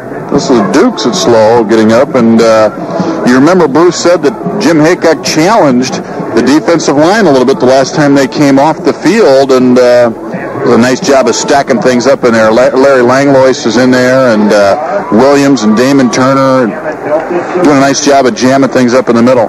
Now they attend to Melvin Dukes, who is still down on the turf. And while they do, let's give you some high school finals. In Class 1A, Deer Creek Mackinac in overtime defeated Stronghurst Southern 6-0. Franklin Center over El Paso 14-0. Lexington defeats Monmouth Warren 20-19. In Class 3A, Pontiac over Mendota 42-14. Bloomington Central Catholic will now travel to Pontiac for its second-round game next weekend. And Normal Community beaten by East St. Louis Senior. The Flyers knock off the Ironmen 46-11 in Class 5A. East St. Louis will now travel to Rockford Boylan. Rockford Boylan, the number 1 seed in its bracket. That'll be an interesting confrontation 1 week from this weekend. Bloomington High School here in this area will play at Peoria Central next weekend, either Friday night or Saturday. Looking at your sheet and the way I'm reading it, it looks like most of the Class 4A games were played on a Friday night. Is that right? Yeah, just about all of them. It's interesting to kind of look at that now that they have a choice. Yeah, about half the teams opted for the Friday night game. And, this early in the year, the weather is still likely to be pretty nice. Indeed, it is nice this weekend. And so Friday night is the night for high school football. I think if the weather's not a factor, why not do it then? Sure. It is third down and about 11, and they've helped Melvin Dukes off the field, and I'm not sure we'll be seeing any more of him as he is putting almost no weight on the right leg. Meanwhile, the Salukis need to convert a third down here. They're down a couple of touchdowns. Pearson back to throw. He gets rid of it over the middle, and that one's caught by it's dropped by the tight end, and there's a flag on the play. They ruled incomplete as Jones thought for a moment that he had held it long enough so that it might be called a fumble because he pounced back on the ball. But the flag may change it all. I'm wondering if there's some kind of pass interference here. That's what I would guess. We have interference on the defense, first down. All right. They've called it against the Redbirds, and that'll be a 15-yard penalty and an automatic first down as the ball will be moved to near midfield. These guys are making a ton of penalty calls. Yeah, we haven't kept track of how many have been refused. Well, how many is that against the Birds now, Gary? That is number 9 for 97 yards. My guess is that's the most yardage the Birds have been penalized for this season. That's an area in which they're usually pretty efficient. Reggie Fowler wide to the right, Jermaine Gray to the left, and the Salukis are still in business here. Still 4:02 to go in the third quarter. This has been a long football game. Back to throw is the quarterback. Pearson finds Smith, and he's bumped out of bounds after making the catch at the 45-yard line in Redbird territory. Dwayne Butler made the stop, but that's a 6-yard gain. And now another Southern player is a little slow in getting up. It's one of their offensive linemen this time.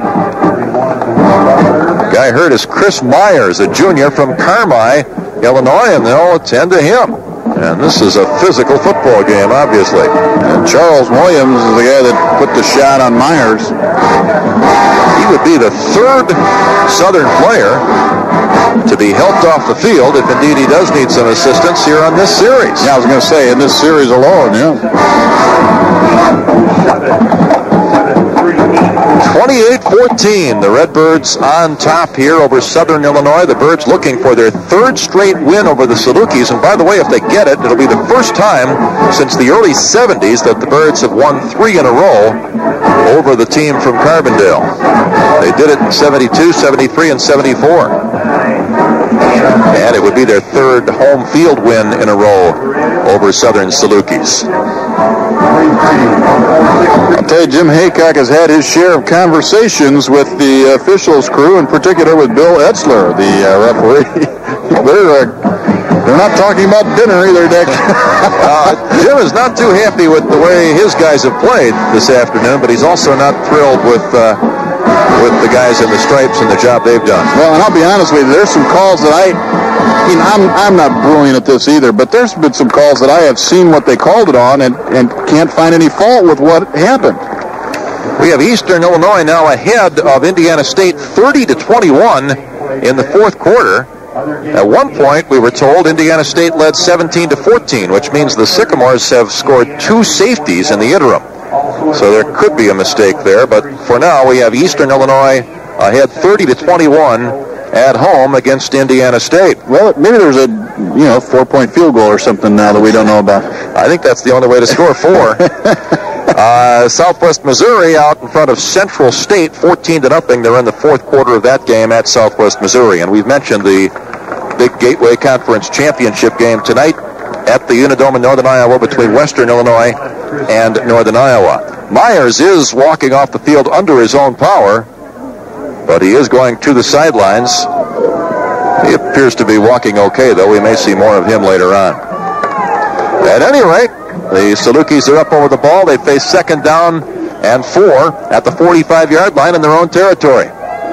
Birds showing blitz. Randall's up at the line of scrimmage. Now he drops off. Here's the toss out to the side. It's caught, and it is a first down as the tackle is made immediately by Frankie West against Reggie Fowler, but a little slant-in pattern there gets them 5 yards. They needed 4 for the first down, and so it's 1st and 10 at the 40 in Redbird territory.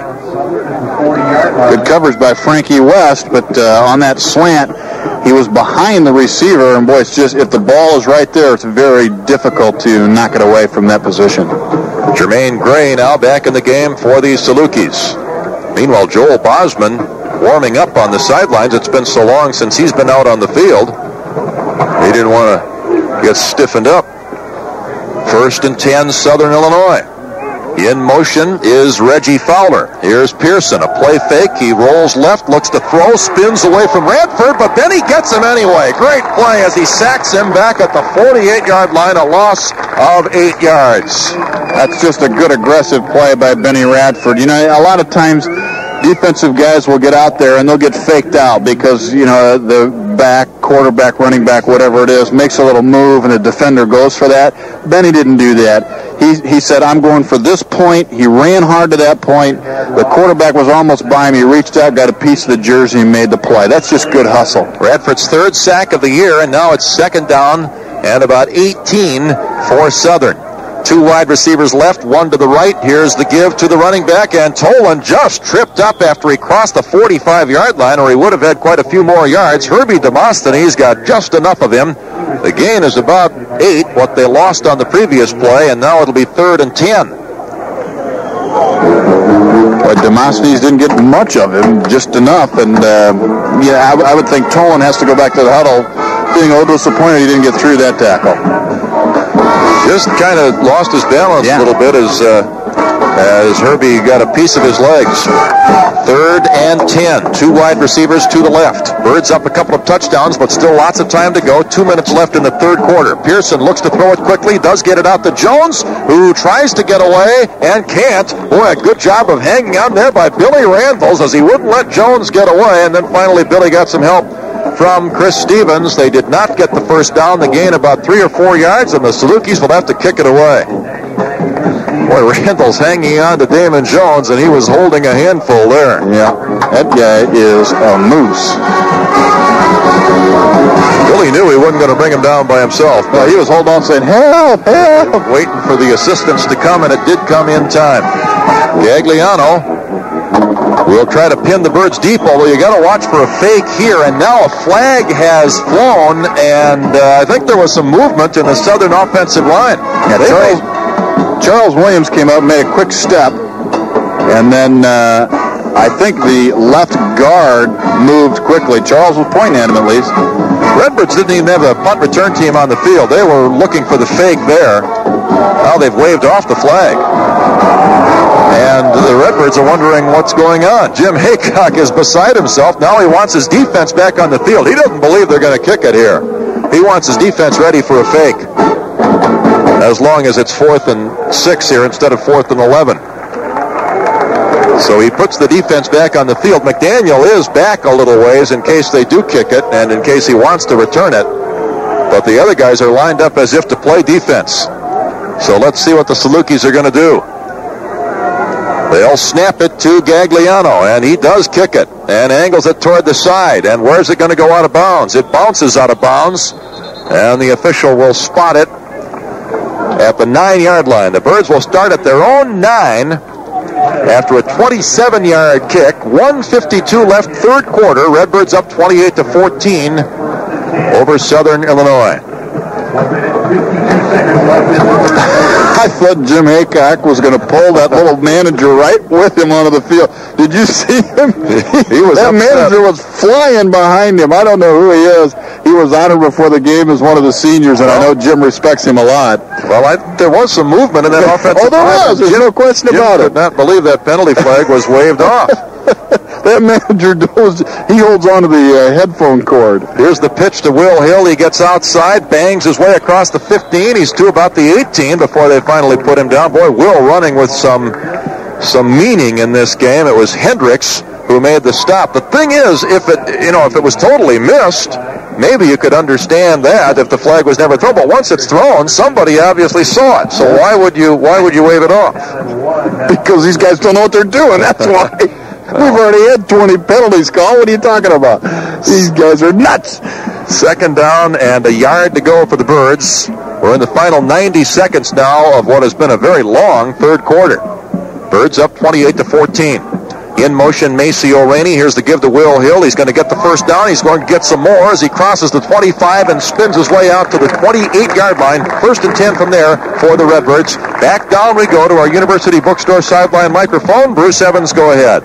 Well, on that waved off flag, it is interesting when you do wave one off. But what the situation was, there was a lineman on the offensive side not down in his three-point stance, so he can actually move, and he flinched, and then they called it. And so technically it's not a penalty unless it draws off the defense. So that's why they waved it off. All right, well, that's at least a reasonable explanation. Evans has bailed out those guys in the stripes for this time. All right, I got Will Hill, meantime, goes to the left, gets across the 30 to the 31. That's about a 3, maybe 4-yard gain for the Birds, who will face second down on what might be the final play of the third period here coming up. All right, hypothetical situation then. You've got a passing down, and you've got linemen in a 2-point stance, and they flinch like that guy did. Are they not going to throw the flag against the offensive lineman? I guess it depends on what kind of stance you mean to get into. Are you going to once you're in a stance, whether it be a 2-point stance or a 3-point stance, you've got to stay there, obviously. Well, that's what that guy was in, wasn't he? Well, maybe not, no.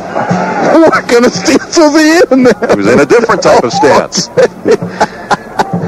Second down and 6. Here's Bosman rolling out to his right, looking and throwing way down the field, and it's going to be picked off by Lawrence of Southern. He's back to the 50 after making the catch at the 40. Now he comes to the right. He has some blockers in front of him. He'll make the corner on Zebarth. Trying to catch him from behind is Dixon, and a couple of Redbirds converge on him and finally knock him down at the 24-yard line as the period comes to an end. Well, Southern Illinois back in business after Bosman is intercepted for the second time in this game, and after the Birds turn it over for the third time. Southern will have it at the Redbird 24 as the fourth quarter begins here in just a bit. It's 28-14 in favor of the Birds. We'll return in 1 minute on the ISU Redbird Football Network. 28-14 in favor of Illinois State before this 1st and 10 play here for the Salukis. Let's take a quick station break. Birds up a couple of touchdowns as we start the fourth quarter. As we pause for 10 seconds now on the ISU Redbird Football Network. Highlights, scores, and interviews. It's the Scoreboard Show with Craig Birchie after ISU football on WJBC Bloomington. William Tolan gets the handoff here on 1st and 10. Right up the middle he goes, and he's stopped at the 20 after a 4-yard gain. 2nd and 6 will be the situation next. Billy Randalls and Herbie Demosthenes combined to make the hit. One correction on a high school score we gave earlier, not on the winner, but on the score. Franklin Center beat El Paso 20 to nothing. 20 to nothing, Franklin Center over El Paso. We'll give you some more high school playoff scores later on. Pearson back to throw here on 2nd and 6 toward the corner. He's got his man. That's Smith, the big wide receiver, and he's bumped out of bounds at the 11, but that's a first down for the, it is enough for the first down. That's right at the 11-yard line. Looked like a pick play, too, and Jim Hancock again upset. One of the receivers, Reggie Fowler from the outside, went down to the inside part of the field at around the 15-yard line or so. It looked to be shielding the ISU defense from getting out to Smith, who was the intended receiver and actually ended up catching the football. Saluki's looking to get back to within a touchdown once again. The ball at the 12-yard line where it is 1st and 10. Hey, Bruce Evans is right down there where the play happened. It sure looked like that Fowler took out the defense on that play. Wide receivers both ways. Dunn is in motion. Here's the give to Tolan. He bangs to the 10, maybe the 9, right over the middle. 3-yard pickup. Let's see what Bruce knows about that situation. Go ahead. Well, guys, it's only a pick if the contact is initiated by the offensive player. And what the official here told Jim Haycock was that in his opinion, it was initiated by the defensive player. Now, I'm standing down here, and I'm not sure I agree, but that doesn't make any difference, does it? And, well, if it doesn't make any difference what Coach Haycock thinks, they probably aren't going to be checking with you, Bruce. You're absolutely right about that. 2nd and 7 from the 9. Back to throw, Pearson. Looking toward the corner, puts it out there, but it's incomplete. Probably should have been caught, but it would have been a short gain even if it had been snared by the wide receiver for Southern Illinois out there, Jermaine Gray. One thing that Pearson did that time is he never looked off the right side of the field. There were two receivers out there, Jermaine Gray being one of them, and Pearson just locked on that side, really never looked back this way. And one of the guys that he could have looked back toward was Damon Jones, who has caught the only two touchdown passes of the game, who was on the left-hand side. You got to scan the field a little bit. 3rd down and 7 from the 9-yard line. Pretty big play here. Here's Pearson, back to throw, looking over the middle, backpedaling. Now he's running out of time. Now he's hit. Flag goes down as he is dropped. The ball comes free, but they've ruled him down. And it is a sack pending the penalty. As the play is made by Chris Stevens, I believe, was in there first. It's holding against Southern. The Birds will refuse that, and that'll give the Salukis a decision here. They'll face 4th down at the 18-yard line. They got to get to the 2 to get the first down. Well, that time he was, Dick, that time he was looking in the direction of Damon Jones, and the Redbirds, again, did a nice job of coverage downfield. You know, one thing I think a positive on this defense. With holding on the offense, penalty has declined. So the Birds will set up the 4th down situation. Is the play of the defensive backs. You know, you think of how many times Pearson has had a lot of time to look the field over and has not been able to get rid of the football. A lot of times it's because the defense doing such a good job, the back coverage is so well, and I think you got to think that is a positive of the defensive play this afternoon. They're going to go for the field goal. At least they're lining up as if to go for the field goal. That would still leave them 11 points behind and still leave them 2 scores behind. 28-14 the score right now, as this one will be spotted at the 25-yard line. Ryan Gibbon will try for the 35-yard field goal. There's the placement. The kick is up, and it is right through the middle. He's made 2 of them this afternoon, but the other one was negated because of a penalty against ISU, and Southern eventually scored a touchdown on that possession. No flag here, and so the Salukis are forced to settle for 3, and it's 28-17 now. The Redbirds are up 11. We have a final score from Evanston, where Illinois won today over Northwestern, 28-7. The Illini are back over the 500 mark now in the Big Ten. The Birds still up by 11, 13:08 now left to go in the ball game. There's our first field goal of this contest. The Redbirds not out of the woods yet, but it was very significant there that they were able to hold the Salukis to the field goal rather than the TD. Yeah, no question about it. That could play a very big part in the remainder of this ball game right now. Kickoff coming up for Bohannon and the Redbirds, who've been excellent on returns, both punts and kickoffs, and in one case an interception return. We'll try and do it again here and give the offense good field position. It's been a long game. We're going to be going well over 3 hours before this one is over with. We're only about 22 minutes away from the 3-hour mark right now. There's a basketball scrimmage here. That's going to be over by the time this game starts. It may be underway before this game is over. Oh, man. It's scheduled to start at 5 o'clock. Here comes the boot for Bohannon. He squibs it, and it bounces over Percy Scott. Now it's taken by Dwayne Butler at the 30. He gets to the 35-yard line. Well, they didn't want to have the big return this time, so they squibbed it, and by doing so, forfeited at least some field position. The Birds start at their own 35-yard line. Dwayne Butler loved that. Yeah, well, he'd love to return kicks. Oh, yeah. You know, Dwayne Butler, he was a guest on the Jim Haycock show this past Thursday night. He loves to do anything. He told me he was a pole vaulter in high school. He just likes to try different things. Wouldn't you like to do that? I mean, as long as I knew I wasn't going to get hurt, I'd like to see what it feels like to be slung up in the air. You know what? He said his last pole vault was the one where the pole broke. Yeah, that'd be my last year. He didn't do it after that. I don't blame him. You know, if they had like some safety harness on me so I know I wouldn't get hurt. Yeah. Well, this play blown dead because of a penalty. The Birds had given it off to Will Hill, but apparently Illinois State moved in the offensive line. Good ball. Start. And there's the call by Bill Etzler, who is, he may have laryngitis by the time this game is over. Way to go, Bill. Hope you have a nice ride home, buddy. Now, come on. Just because he's calling a lot of penalties doesn't mean there aren't some penalties out there. Oh, well, yeah, you know. Okay, I'll stop. I got to get myself out of this mentality right now. There you go. Regroup, and let's regroup. Let's do it right here for the final 13 minutes and 1 second. Birds up 28-17. They face 1st and 15 back at the 30-yard line.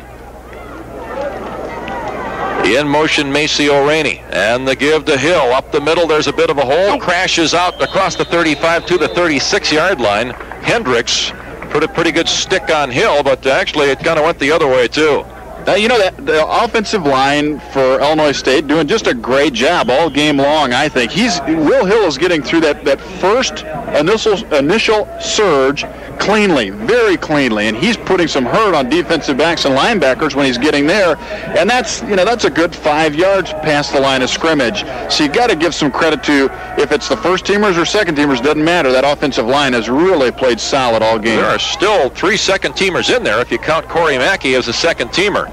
As the rollout by Bosman, he gets rid of it to Rainey at the 45-yard line. He's across the 50, and he's going to be stood up and dropped at about the 48. And it almost took the whole Southern defense to finally put Maceo on the turf. Great effort by the junior fullback, Maceo Rainey. That was the same play on which they scored the touchdown, and both times Bosman has had a man right in his face as soon as he starts rolling out to the right, which means he's got to get rid of that thing in a hurry. And this time he put it right on the money to Maceo Rainey. And Bosman got planted into the turf after he threw it.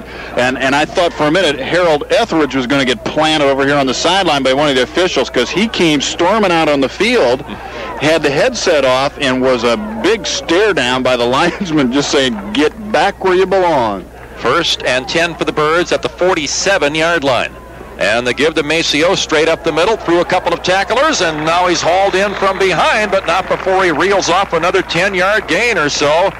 The Birds running the football effectively as linebacker Tommy Anderson finally made the hit there. It is enough for a first down. I'd like to have Gary check and see how many rushes Illinois State has had of, let's say 6 or more yards. Yeah. I mean, I can remember 4 or 5 10-yard gains on first down. Been more in this game, I would guess, than any other game so far this year, unless it was the Washburn game. 1st and 10 for the Birds at the 37-yard line. Gary tells us there have been a dozen running plays of 6 yards or more for the Birds, and that's quite a few. Bosman to Hill. Can he get at least 6? Yep, he spins away at the 30 and crashes to the 26-yard line. He's close to a first down. He almost picked up 10. There's 10 more again, okay, there's 13. Gary, how many total rushing yards for Maceo, or rushing attempts for Maceo and Will? Just those two guys. 28. So there's 13 out of 28 times they've rushed for over 6 yards. Yeah. And I would imagine they're the only guys to get more than 6 okay. Dixon had that end around play, and so that was a 12-yarder. So they have 12 of the 13. So 12 of 28 plays have produced at least 6 yards. Yeah. On 2nd and less than 1, the Birds will be happy to get 1 here as they have their short yardage formation. Will Hill is stood up near the line of scrimmage, did surge forward just a little bit, but maybe not enough to get the first down. Boy, did you see how they stepped up there defensively again, Dick? I know maybe this is the wrong time to do it, but boy, you're out here at the 25-yard line. Take that thing and let October get behind those guys. I'm sure that's something that the Birds have noticed, and they may use that later if they have an occasion to. Right now, they're up 28-17, 10.5 minutes to go in the 4th period. They did not get the first down. In fact, maybe lost a half yard there, and they've got 3rd and a little bit more than 1 to go, and now a timeout has been spent by the Birds. I think this is the first time that either team has called a timeout in this game, and it doesn't come until 10:20 to go here in the contest. 28-17, the Birds are on top, and we'll continue in just a minute on the ISU Redbird Football Network. 28-17, Birds on top by 11. We're told that Will Hill has eclipsed his career high as far as rushing yardage for a game is concerned. He's up to 84. His previous high, 71 against Hofstra last year. 3rd down and about a yard here for the Birds, and they'll give it to Will, and he jumps and he's hit, and I don't think he got it. He got a little bit, but he needed more than a yard, and the Salukis may have forced a 4th down play here for the Redbirds. And what will ISU do with it if it's 4th and a few inches? Field goal. You want to counterbalance that field goal that Southern got. It'll be a pretty long attempt. This time what breeze we have will be for the most part with Todd Kurz, who missed a 47-yarder, was it 44-yarder earlier in the ball game. No, that was a 47-yard attempt, and this one will be a little bit inside of that. This will be a 44-yard try as Joel Bosman will hold it right in the middle of the field at the 34. Kerr's now 7 for 12 this year on field goal tries. Has it spotted by Joel, and the kick is up with enough distance. Is it accurate? It is, and that's a very important field goal for Todd, who really, I think, feels pretty good about that one. He's had some tough times lately kicking the football, but he put that one right through there. 31-17, the Redbird lead is now up to 14 points again with 9:42 left in this football game. We'll return in 1 minute here on the ISU Redbird Football Network. Todd Kurz will kick it off here. The Birds up 31-17 over Southern Salukis. There's still time for Southern. 9:42 left. And it hadn't been a great day for the Redbird defense, as Kurz kicks it high. Not particularly long. It's Tolan at the 4. He had to wait a while for that thing to come down. The coverage is there, but Tolan runs through some of it. Now across the 30, sheds a tackler there, and finally is dropped by Kenny Williams at the 38-yard line. That's a good return. Not a very good job by the Redbird kickoff coverage team, which really struggled at Northern Iowa and has done better in this game, but not too good there. A little different quality of team when you talk about Northern Iowa as opposed to Southern Illinois, but yeah, it's an important part of the game, no question about it. And I think, Dick, you guys saw that it can make a difference in the final score as well. You talked about Northern Iowa really pinning the Redbirds down with punts inside the 5. The field position game really worked against the Birds last week in that loss at the Unidome. It's been in their favor here this afternoon, and that's a big reason they lead 31-17. Back to throw is Pearson. Looking, scrambling, now getting across the line of scrimmage, being chased by Williams, and he's dropped by Williams and Benny Radford after a pickup of 5 or 6 yards. He got it out to the 44. It'll be second down and 4 yards to go from there. Chris Stevens a little upset with himself that he didn't stay on his feet. If he would have done that, he might have had a shot at getting Pearson behind the line, but he was taken down, and Pearson was able to scramble and pick up positive yardage. We're told that Wesleyan has upped its lead to 22-7 in the third period at Elmhurst as the Titans shoot for their third win in a row. Back to throw, or his fourth win in a row, excuse me, for Wesleyan. Back to throw, Pearson gets rid of a couple of guys and now throws it incomplete, intended for Dennis Dunn at the 50-yard line. And again, the Birds had a chance to sack Pearson and couldn't get it done. Armando Fisher and Charles Williams missed the opportunity that time. Well, they're finally putting on some pressure. Larry Langlois was in there as well and actually got to Pearson right after he released the football. So they're getting to him. They're not finishing off the play, though. Chris Stevens got to him the play before and couldn't finish it off. Third down and 3 to go now from the 44-yard line. The clock stopped for the moment. 8:49 left in this football game as the Birds lead it 31-17. Their biggest lead has been 14 points. They've had that lead on 3 separate occasions at 21-7, 28-14, and now 31-17. Back to throw, throwing long toward Fowler, and great coverage by Jerry Creer, who knocked the ball away down at the 30-yard line in Illinois State territory. Good play by Creer. He was right in Fowler's lap. I mean, there was no way that Reggie Fowler was going to catch that football with Jerry Creer right in his chest. That's just good position coverage. And, you know, Southern Illinois has second down and short, and they tries throwing the ball twice in a row. Their play calling just doesn't make any sense to me whatsoever. On fourth down, they got the punt team on the field. The Birds should be wary of the fake here, and I'm sure they are. Salukis down a couple of touchdowns, 8:44 to go. Low snap. It's handled by Gagliano, and he does kick it. Deion McDaniel will try to return this thing. He makes the catch at the 17. Up the middle he goes, gets by the first man, now the second. He's at the 30, and now he's hauled in at the 35-yard line. Boy, he is an exciting punt returner, as he was wrapped up there by one of the final guys who had a chance to get him. The tackle for Southern Illinois made by Jason Carnes, who is their third-string quarterback. Interesting, he's playing on special teams. An 18-yard return that time by Deion McDaniel. Well, they have a nice scheme for him returning the football, too, Dick. You know, they have guys really spread out, and you give a lot of credit to the guys that are blocking for those return men. You know, they're exciting players, but they can't do it without the other 10 guys on the field, and they really have a nice scheme of setting his alleys up wherever he wants to go. Birds need a drive here that'll spend some time on that clock, and they'll be in great shape. They lead it at the moment 31-17. We have 8:33 left to go. Robinson and Dixon are wide to the right. Split backs behind Joel Bosman, who's gone all the way at quarterback. Here's the pitch to Dixon again on the end-around play, and he has room across the 35 to 40, and now he's knocked out of bounds over there at the 43-yard line. It was the strong side safety who made the play that time, Darnell Hendricks, transfer from Southwest Junior College in California. Second down and 1 after a 9-yard gain. And Dixon's going to give Will Hill a little needling when he watches the films here, because Will Hill didn't block anybody. I mean, he had a shot at blocking Darnell Hendricks, the guy that eventually made the tackle, and ran right by him. Dixon again lined up as a slot back on the right side. Robinson outside of him.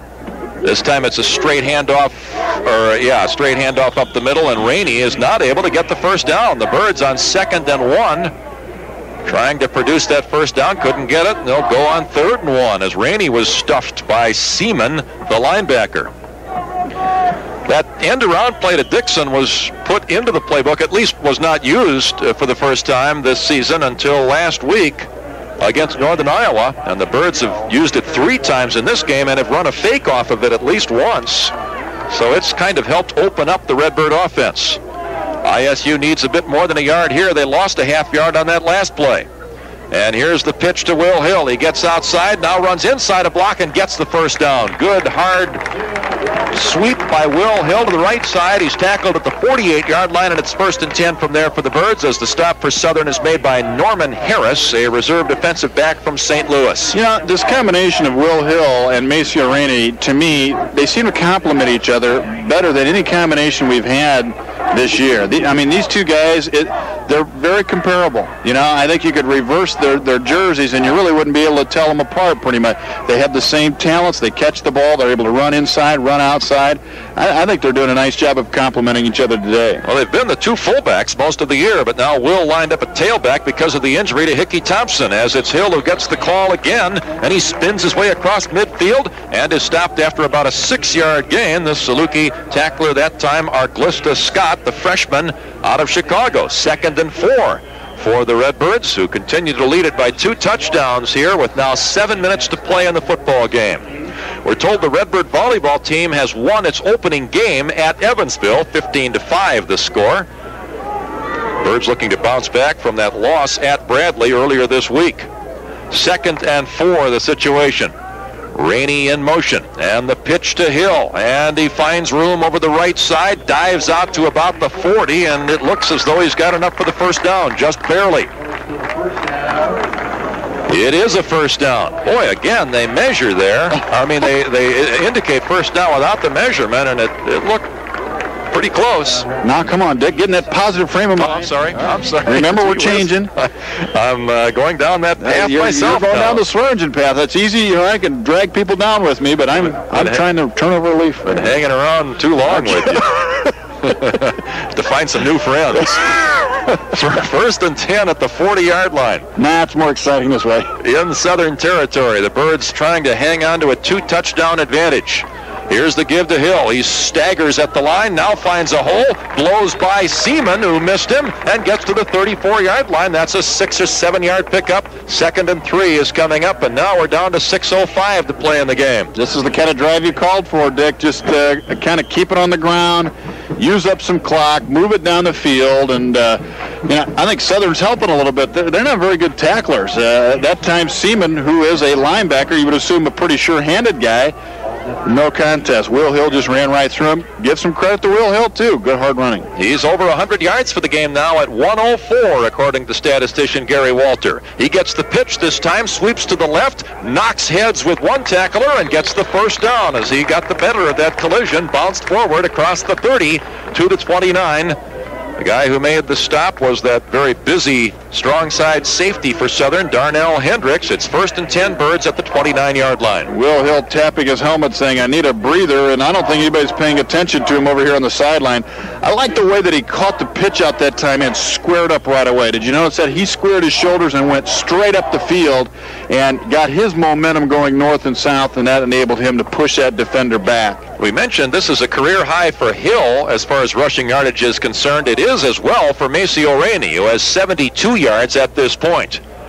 This is Kevin Dixon in motion here to the near side. The give is to Will up the middle, not as much this time, although he runs hard again and forces 4 or 5 guys to take shots at him before he goes down. Yeah, you worry a little bit when a player says, hey, I need a blow here. I need to come out, and then they give him the handoff. Look at him again. He's tapping his helmet saying, guys, I'm running out of gas here. Look, he finally just said, come on in for me. And they said, no, stay out there. Yeah, there's Chris Moore now coming onto the field. The former East St. Louis senior high school player will replace Will Hill. And Hill gets a nice hand as he trots off the field. Hill from St. Louis, across the river from where Chris Moore grew up. 31-17, Birds up a couple of touchdowns, now facing a 2nd and 8 at the 27. The give is to Chris Moore. Nice hole up the middle. He stutters there, gets to the 20, fights hard to get to about the 19, and Chris is close to the first down. I'll tell you, any running back would like to run behind this line today. They are just opening up some huge holes, and at the same time, Southern Illinois not doing a good job of finishing off their play defensively either. So it's a running back's heaven right now. They're picking up huge chunks of yardage anytime they get their hands on the ball. The starting 5 back in there in that offensive line, as we see Willie Ross at that right tackle position, John McAvoy at right guard, and Dave Connell at left guard. Bruce Barrow and Andy Zebarth are the others out there for this series. The gain by Moore was not quite enough for the first down. It's 3rd and less than 1 with the ball at the 19-yard line. We're down to 4 minutes to play in the game now, and the Birds up 2 touchdowns over Southern, and that lead looking more comfortable every moment here as Bosman again with a quick snap, a call that he makes at the line of scrimmage with a tap on his center's backside, gets the first down with the quarterback sneak, and he got plenty of yardage. Now they're going to mark him down at the 15. He kind of skidded forward to about the 12, but they say he was really down at the 15. That's still about a 4-yard gain, and it's 1st and 10 from there for the Birds. Well, what happens is you have defensive linemen who are reacting to the offensive linemen in front of them, and when you only have the center moving, and if there's nobody over the top of the center, everybody is pretty much standing around, and that's how that play has been effective. Birds on the move here, looking to increase the touchdown, or the lead past 2 touchdowns. They give to Chris Moore. He spins across the 15, gets to about the 12. It'll be 2nd and 7 from there. Southern does have all 3 of its timeouts remaining, but their situation is growing hopeless here rather quickly. Yeah, they still need 2 scores, and as you said, they're running out of time here. The Redbirds in good position to score again. If they would do that, they'd need 3 scores in, wouldn't they? Even if the Birds just get the field goal, yeah, they will need 3 scores. That's right. They would be down 17 in that situation. 2nd and 7 here with now under 3 minutes to play. 1 wide receiver, that's Dixon. He's in motion back toward the middle. The quick pitch to Chris Moore. Great block out there as Chris crosses the 10 and is stopped shy of the first down at about the 6-yard line. The block out there on the side executed by Maceo Rainey to give Moore about 5 more yards. He didn't quite get the first down. It'll be 3rd and 1 coming up for the Birds. This is exactly what the doctor ordered too, Dick. Just keep it on the ground, keep the chains moving, keep the clock rolling. I think this is really the only play in this series that has stopped the clock, isn't it? We needed this too so we could get to the basketball scrimmage in time. Well, I want to go see the baby. Oh, that's right. Yeah. Here's another sneak by Bosman, and straight ahead he goes to the 3-yard line. Again, the Birds executing that silent signal at the line of scrimmage on 3rd and 1, and Bosman sneaks for about 4 more yards, make it 3 yards to the 3, and it's 1st and goal from there. Joe Bosman getting some rushing yardage in this game. He now has plus 20. He was sacked only once back in the first period.